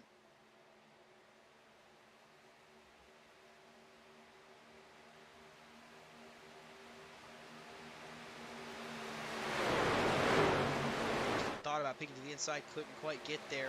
So Kerfan takes the lead as we cross the stripe with 10 laps to go here in Michigan in the fast lane 200. Kerfan looking for his 2nd win at this track. See if he can get it done. Kruger is tucked up right underneath Justin Maher right now. He's going to swing all the way to the wall, entering turn 1, and then stay in the draft of Justin Durand here out in that higher line. But Maher's going to slide up there big time. Yeah, what Brett Bennett needs right now is a pretty quick caution because he needs to get his fresh tires on and have a chance to drive through the field, but probably not going to happen here as Justin Durand's going for the lead. I'm looking right now to see about how many times they've come down pit road. It looked like Durand might have bobbled a little bit as Kerfan got there with him. Bennett's only been to pit road 3 times this race compared to 4 or 5 for everybody else. So obviously he's got a set of tires stowed away. Here comes Kruger to the inside. He's going to make it 3 wide for the race lead. Wow, that was a big move. Can't quite get clear. And we've been talking about that draft all day. Oh, but Josh Arnold's going to get a draft off of him. Arnold now in the mix in the 22 truck. Yeah, but he didn't stay on that lower lane and help Kruger speed through the center of the corner or at the end of that back straightaway there. So Kruger's going to be on an island by himself right here as Josh Arnold now goes back down in that lower lane. We're working both lanes. Right, yeah, he's working both lanes. Slower truck up ahead. That is the 71 of Trent Fryer. I can go to bed in so hard. Now Sorry. Kruger is fighting for this position if he can get it.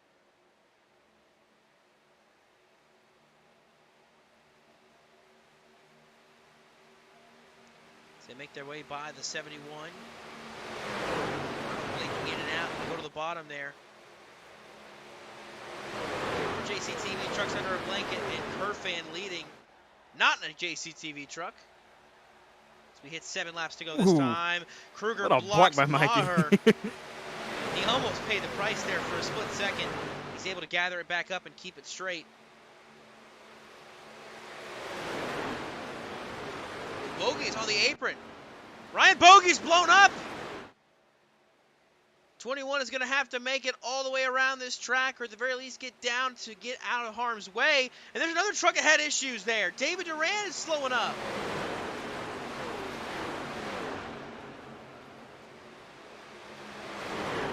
Havens is slow. Durand was slow. Elias is struggling as well.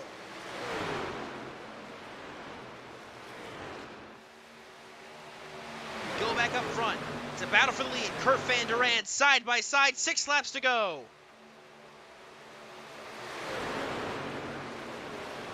Ran with a nice move to get to the outside of him on the front stretch. He's going to be able to stick it there. Oh, I think that was Maher. Got Yeah. the wall, yeah. Maher knocked down the wall in the background. Durand and Kerfan. Now it's Kruger and Kerfan side by side for second. Durand trying to clear out front for the race lead.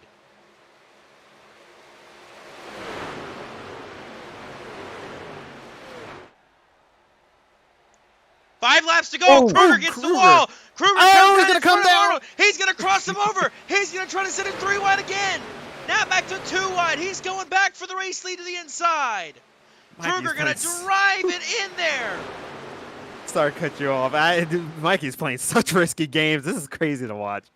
He's going to get himself wrecked here if he doesn't be careful. He gets in front of Kerfan. Tries to block Kerfan.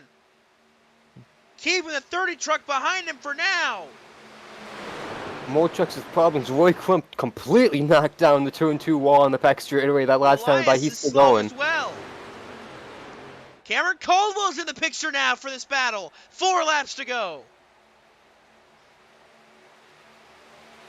Bogey made it to pit road. No worries about him. The issue, Andrew Elias is slow on the track as well now.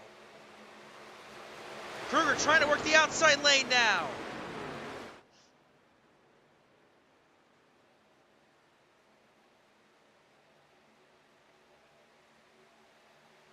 Pulling up on him down the back straightaway. He's going to stay right in line with that 5 truck. Peaking high is Michael Kruger. Durand going to pull up the block. 3 to go.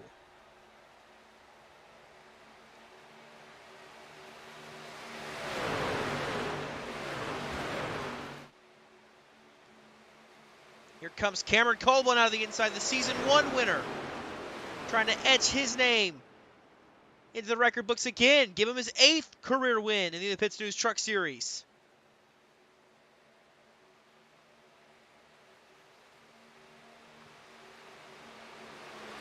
Was he able to draw even with Kofan through 1 and 2, but was not able to keep that momentum up down the back straightaway, of course. Just having no help there on the inside lane right now. Kruger needs to get a run, needs to get right with Justin Durand here now. 2 laps to go, he's running out of time. You gotta think that damage isn't really helping him that much. Right up there on the 5 this time. He's gonna need a run down the backstretch. Top 6 in this pack right here. It's Durand, Kruger, Kerfan, Caldwell, Arnold, and Maher as they make their way to 3 and 4.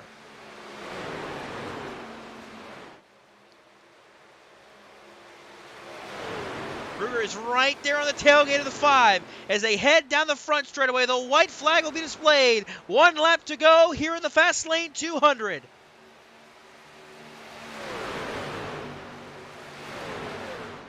Can Durand hold off Kruger, Kerfan, and Caldwell?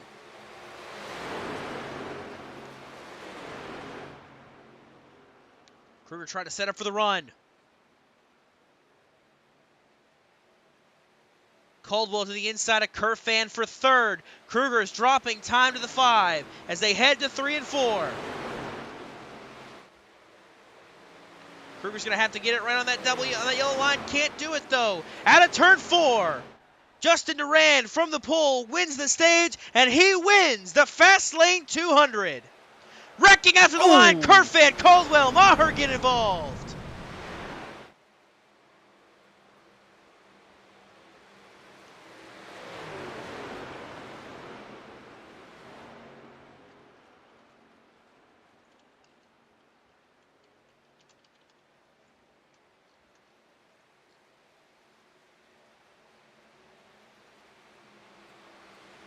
Justin Durand picking up his 4th career win here tonight. From the pole, winning the stage, a dominant performance by this 5 truck to score the victory. Yeah, he kept this truck clean all day despite having to come through the field once or twice and just did a great job of controlling the lanes, and this really was the class of the field all night. Yeah, he was dominant absolutely tonight. Just did a great job, like you mentioned, Jonathan, on driving through the field when he had to, and like you mentioned, Austin, from the pole, winning the stage. He was just in the right place all night and did a phenomenal job, just like you mentioned, in keeping that truck clean and really surviving the end of that race as we see Elias try to greet him in victory lane. But that last stint there to the end was amazing drive from everyone really in the top 5, but Justin just to hold them off was really great stuff and really thrilling.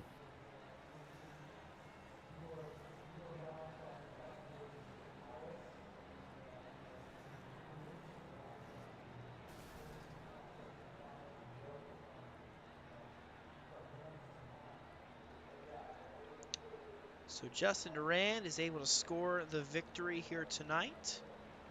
Go ahead and take a look at your race results.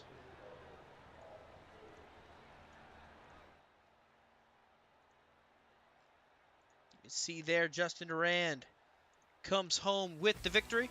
Michael Kruger, second. Then it's Cameron Caldwell, Alex Kerfan, and Josh Arnold taking out the top 5. You see a lot of Radius Racing drivers up there. Maher and Chicano as well in the top 10.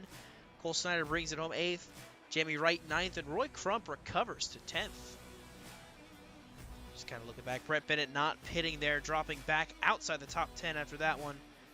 Not a good call by that 47 team. You see Josh Coppernoll brings it home 15th at his home track. Andrew Elias, our in-race reporter, was 16th.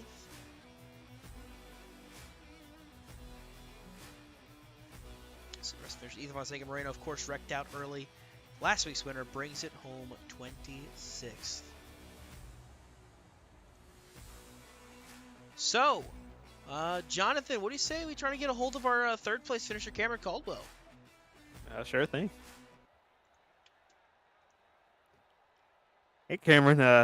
This is your buddy Jonathan up in the JCTV booth. You got a copy? Hey, Jonathan. Well, I did pick you to win this race, and you were you were 2 spots short. I didn't jinx you. First of all, where'd you get that left side damage from? I actually I don't remember where you got it from. I got body slammed at one point by Roy, I think, and yeah, it was killed from then on. I was just sticking my right foot down on that pedal for the last however many laps and hope it would stick. So, because if I lifted, I had too much damage to wear. Like I would have lost a lot of momentum. That was it. So, yeah, that was a little frustrating. I felt like if I didn't have that damage, I would have had something for him because I was watching Kruger. We were on the same tires, but he was just getting so much better runs off the corner than I was because of that. So, yeah, it was frustrating, but after all that, I'm not upset with the third. Yeah, you did a good job. You had a drive-through. It was a tumultuous race for you. You had a drive-through at the beginning because what happened last week, you spinning out. And you just did a good job of battling despite everything that happened. And obviously, it's basically your flu race. You have the flu, and tell me what it was like battling through the flu driving here. Honestly, I didn't notice it too much. It was a lot worse earlier in the week, so I exaggerated a little bit pre-race, but obviously you can hear worse it. pre-race. No, you can hear it in my Smurfing voice. Yeah, you can hear it in my voice. I'm just really congested right now as well. No, I didn't really feel it. I'm really hot and sweaty right now, but that's kind of normal for post-race and these things. So, but no. Okay, we don't need to know about how hot and sweaty you are. I'm sorry. Okay. Well, but no, it was fine. They say in real life when a driver's sick, they just kind of put their head down and go for it. So that's what I was trying to do. So, I think this is my best finish of the season thus far. So, can't be too disappointed. Just hoping I could have used that MJ luck and got the win, but didn't quite work out. Yes. Now, do you have any shout out sponsors you want to give? Yeah.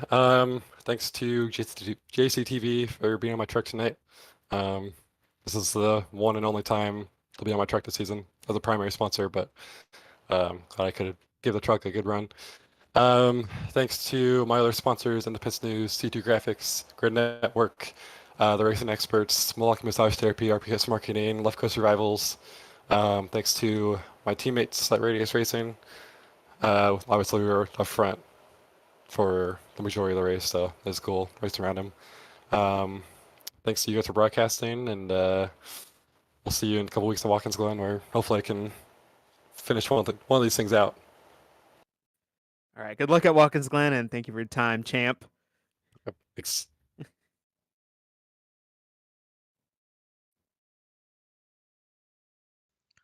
And now we head down to Adam, who gets a hold of our second place finisher, Michael Kruger. Hey, Michael, you got a copy? Yeah, I got you, Adam. Well, you're on the fresh tires there on that last restart. What was it like trying to run those guys down, and what more did you need to get through them? Well, just driving through the field on the clean tires. I mean, it was a bit of a small advantage with a 3-lap tire advantage, but just kind of had to drive kind of balls to the wall and just go through and just pick up any spots or pick up any spot, like any open spot I could really, and like find any lane that was the fastest, get like open track in front of me really. I mean, what I kind of missed there at the end was that I kind of tagged the wall lightly a little bit when I was bottleneck behind Justin and next to Alex at one point, and then when I got the push from Josh Arnold, which yeah, I'm sorry about that for Josh Arnold and how that went, but yeah, it was a minor mistake I really made. I felt like that kind of hurt me a little bit. I thought I could have it, but I felt like the damage just kind of slowed me down a little bit. So like I was just kind of holding on for a second there, really, and I tried all the best I could to fight Justin, but I feel like the arrow just kind of was slightly down a bit there. Well, it was a long race for you. You were kind of like in the middle of the field all night. What was it just kind of, out there in the middle of the pack, just trying to survive and not get any more damage to your truck from what you did sustain? Well, I mean, I gotta say the first thing is that I put myself there because Genius Me decided to screw the pooch on qualifying for the second week in a row. I got loose in 3 and 4, and I got myself back there, and I just had to kind of be patient early on to navigate. And that first yellow there was with that wreck with my teammates there, I just kind of a hole just opened up, and like it was like my eyes just lit up when I went through, and I was like, "That's Moses! I Moses through that!" Like I got really excited, and like through there, I just had to slowly pick guys off one by one, pick accordingly on my restarts, and yeah, I just managed to work my way to the field and just try to make some aggressive moves. You kind of had to be a bit aggressive, like especially like with the top tonight, because that was the dominant line on the long run, and that was really where like you could hold your spot, and if you were on the inside, you were stuck, and it just really kind of came down to holding down the top side really to make ground. Well, it ends with a second place finish. Who do you have to shout out and thank to get you here tonight? Just got to thank my teammates, everyone at PBR. Thanks for Josh Coppernoll for having me a shot at driving one of his trucks. I want to give a shout out also to congrats to Justin for winning the race. It was fun competing with him for the end there, especially mid on during the race when we were fighting for the lead. It was fun racing with them. And I want to give a shout out to my mom and dad watching this. I'm sorry I couldn't bring it home and win this thing, but I'm happy to do this with my mom and dad watching me. So glad to do it. P2, 2 top 5s in a row. Nice roll heading into the off week. So looking forward to how the rest of the summer races will go. All right. Well, thanks, Michael, for your time, and good luck next week, in 2 weeks' times. Thanks, Adam. Now let's head to Victory Lane with Dawson Allen.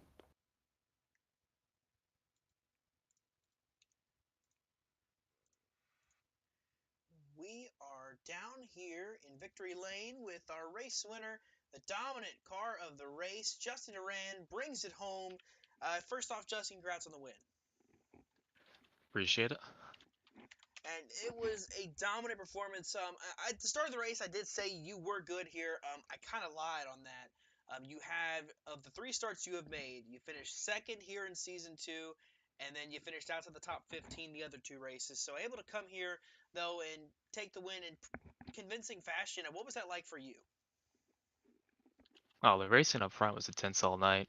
I mean, like I mentioned before, this is my best track here. So pretty much if I don't get wrecked, We could have finished pretty well here. At least I'd like to think. But you know, that was really fun all night. You know, Tristan, Alex, Mikey was in there. You had Bennett, Brett, actually both Bennett's. Um, that was a lot of fun. It was just really key having that clean air. Um, 'Cause then you have to force somebody really to pass you on the bottom, and they kind of have to slide in front of you. You can just get the run off the corner and make the same pass. So, well, just glad to come in tonight and live up to the expectation that I had for myself. You know, just pretty much the fastest one all night. Just great to finally get another win for the Radius team. Yeah, indeed, and you were able to score this victory. It's your fourth career win. You've really picked it up since you finally broke through at Kentucky in season 3. So, the mood now. You've picked up the pace. You've gotten a bunch of wins now. What's it feel like for you knowing that now the next step forward is going to be focusing on trying to hunt down a championship? Well, that's the goal here this season. Yeah, I came close season 2. Season 3 just had a bit of bad luck in the playoffs before winning the finale, which didn't help, I guess, points wise. So the rest of the outlook is, keep piling up those wins, stage wins. It's the second stage win this season. I think Homestead was the other one, so got to rack up as many playoff points as I can before that point, and try to ride the momentum to finally get a title this season. Alrighty, you're off on the right foot. A very good start to the season so far. But who do you want to shout out? Teammates, sponsors. What got that 5 truck into victory lane here tonight? It was really just great teamwork all night. Just appreciate Alex and Tristan. They worked well all night. Alonzo, when he was at times up here, didn't see Cam too much. Um, David got, I think, the wall early in the race, so a bit of bad luck for him. But just nice to finally break through, get the first Radius win of the season. We had a little bit of a drought, kind of uncharacteristic for us. So, and then just a shout out to you guys in the broadcast. Sure, that was great up there to watch that. And yeah, and once again, yeah, great to finally get the win this season. Indeed, and also too a little bit of bragging rights. You now have double the wins that David has. You have 4 now. He's only got the 2. So, but that is your. He's sorry, he's got the plate track look. I don't know. Yeah, maybe something like that. But that is your race winner here in the Fastlane 200, Justin Durant. Congrats again, Justin. Thanks, guys. And so we will let Justin go here. And I believe Adam has got a hold of somebody else that's known around here on this channel.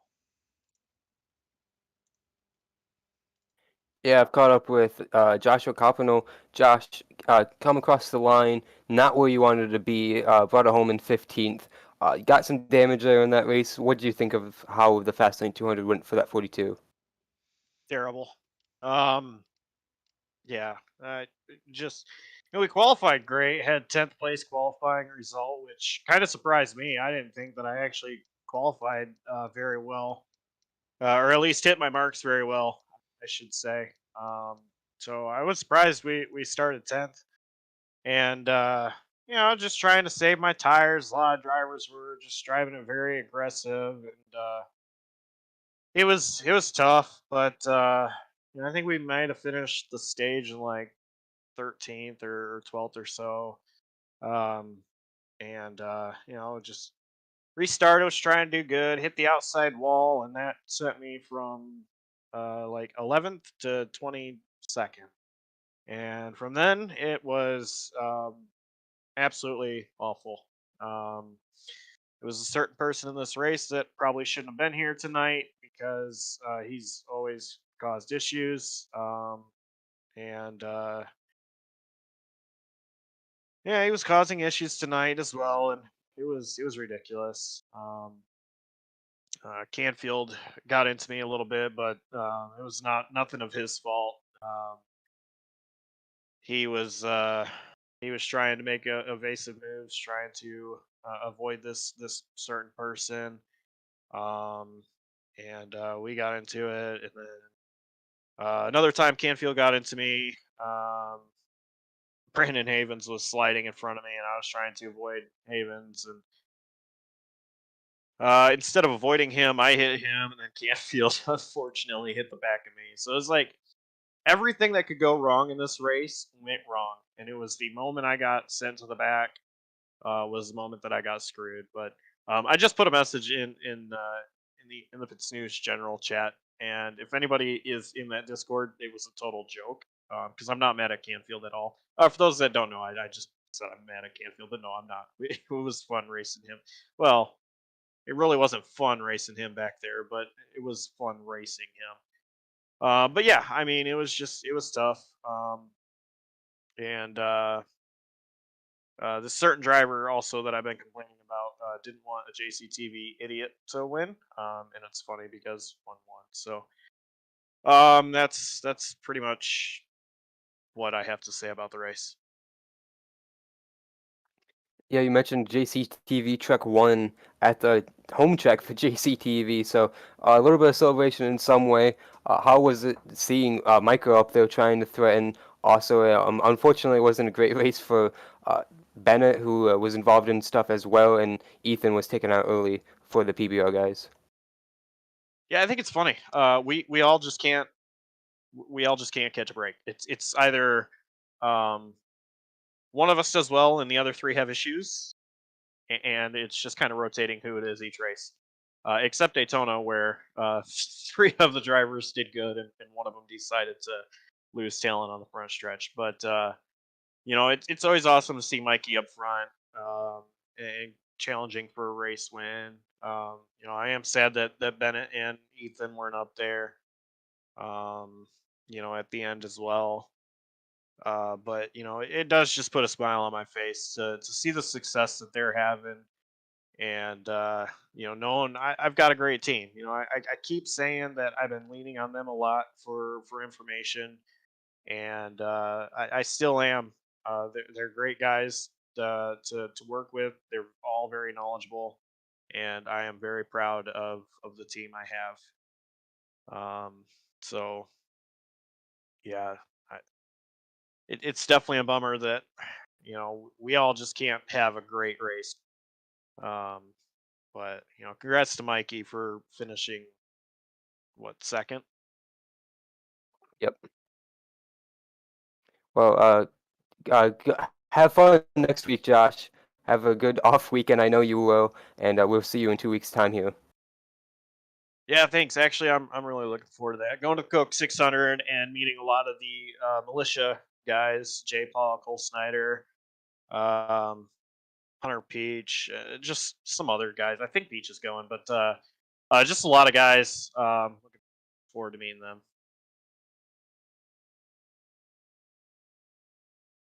That was a 15th place finisher, excuse me, in tonight's Fastlane 200, Josh Coppernoll.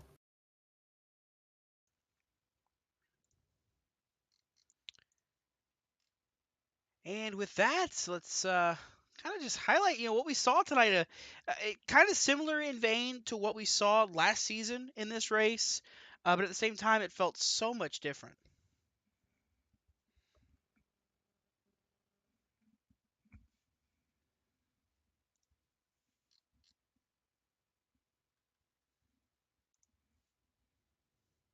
Yeah, it was an exciting finish yet again here tonight, and I didn't expect it to end up that way with tire strategies coming into play, but it was really fun battle to watch and see it play out with everyone being right there up there in the mix, just trying to find some way around one another. Yeah, Adam, it was really fun watching these drivers trying to maneuver the draft, and then tire limits coming into play at the end, which some of us have differing opinions on. I'm not a big fan of tire limits, but it's part of the sport. So you got to play the game, and the difference between winning and losing is doing those strategies right and wrong. And um, I guess I'm not being very subtle. I hope Brett learns from this, and maybe one day he can get into victory lane. And yeah, I mean, he's definitely got to learn. I mean, making so many different mistakes, that's really cost him this, everything. So it's a constant thing, and I think he needs to learn to stop doing that. And if he doesn't learn, then he's gonna just keep losing. But real quick, another driver, real quick, I want to get one word in with. You can see his car being highlighted on the screen. That is the 16 of Jonathan Canfield. Usually he is in the booth with us on the Saturday night streams, but he instead raced, and we have Jonathan here with us. Jonathan, a 17th place finish tonight, but what's the reason for hopping behind the wheel here tonight? Well, with the off week that this league is taking next week, and the next race being so close to my leave date, I'm gonna be taking off for about, say, a month to 2 months. As many of you know here with JCTV, I am active duty United States Marine, and for the second time within a year, I'm getting ready to go send out just on another little trip. I should hopefully be back within a month or two, and it's not a long trip, but it doesn't look like I'll be making any more races over here at ITPN and AOR as well, with them having an off week. I'm also not sure if I'm finishing up the Coast to Coast series yet. It's all kind of just play by ear, and as far as slide job goes, we're gonna try and finish that season out before I leave, but we'll see. But this was my one chance to hop in here, race with these guys with the In the Pit News Truck Series before I come back, and I think by the time I come back, they'll be in playoffs. So I'll be joining you guys back in the booth when I get back. But this is kind of more or less just a send off for me, kind of a thing that Cam and I put together. I would have loved to get a better result. I felt like I had the speed in the truck to get a better result, but as you heard Josh mention, just people we were racing around and stuff happens. That's all I could say. Well, alrighty. Well, we were excited to see you out there. Unfortunately, didn't go the way you really wanted it to with that 17th place finish, but we look forward to seeing you back here and getting back in the booth this year, John. Absolutely, and thank you guys for bringing me on. Thank you to everyone out there who supports this JCTV channel. Thank you to everyone who supports me, and we're gonna come back swinging, especially next season with Slide Job, and who knows, maybe I'll be back in one of these races someday. Already, that is Jonathan Canfield, driver of the 16, finishing 17th here tonight. And with that, that does it from us here at Michigan in the Fastlane 200. Congrats again to Justin Duran, picking up his 4th career win. Racing schedule for this upcoming week. You got one race, and it's the race you want to tune in for the most. Talladega on Tuesday night in the Slide Job Racing League. It is the go or go home race for the Final Four. 10 drivers will be vying for that final spot to see if they can't make their way into this championship four and battle for a championship. That, of course, is this Tuesday night here on JCTV. NAOR Series is off next weekend, as is the In the Pits News Truck Series. It's Memorial Day weekend. Josh is going out of town. He is going to the Coke 600. I am going to be out of town. I'm going to be going to the Indy 500. So maybe keep an eye on Fastlane. You might see a special segment from myself and or Josh based on that.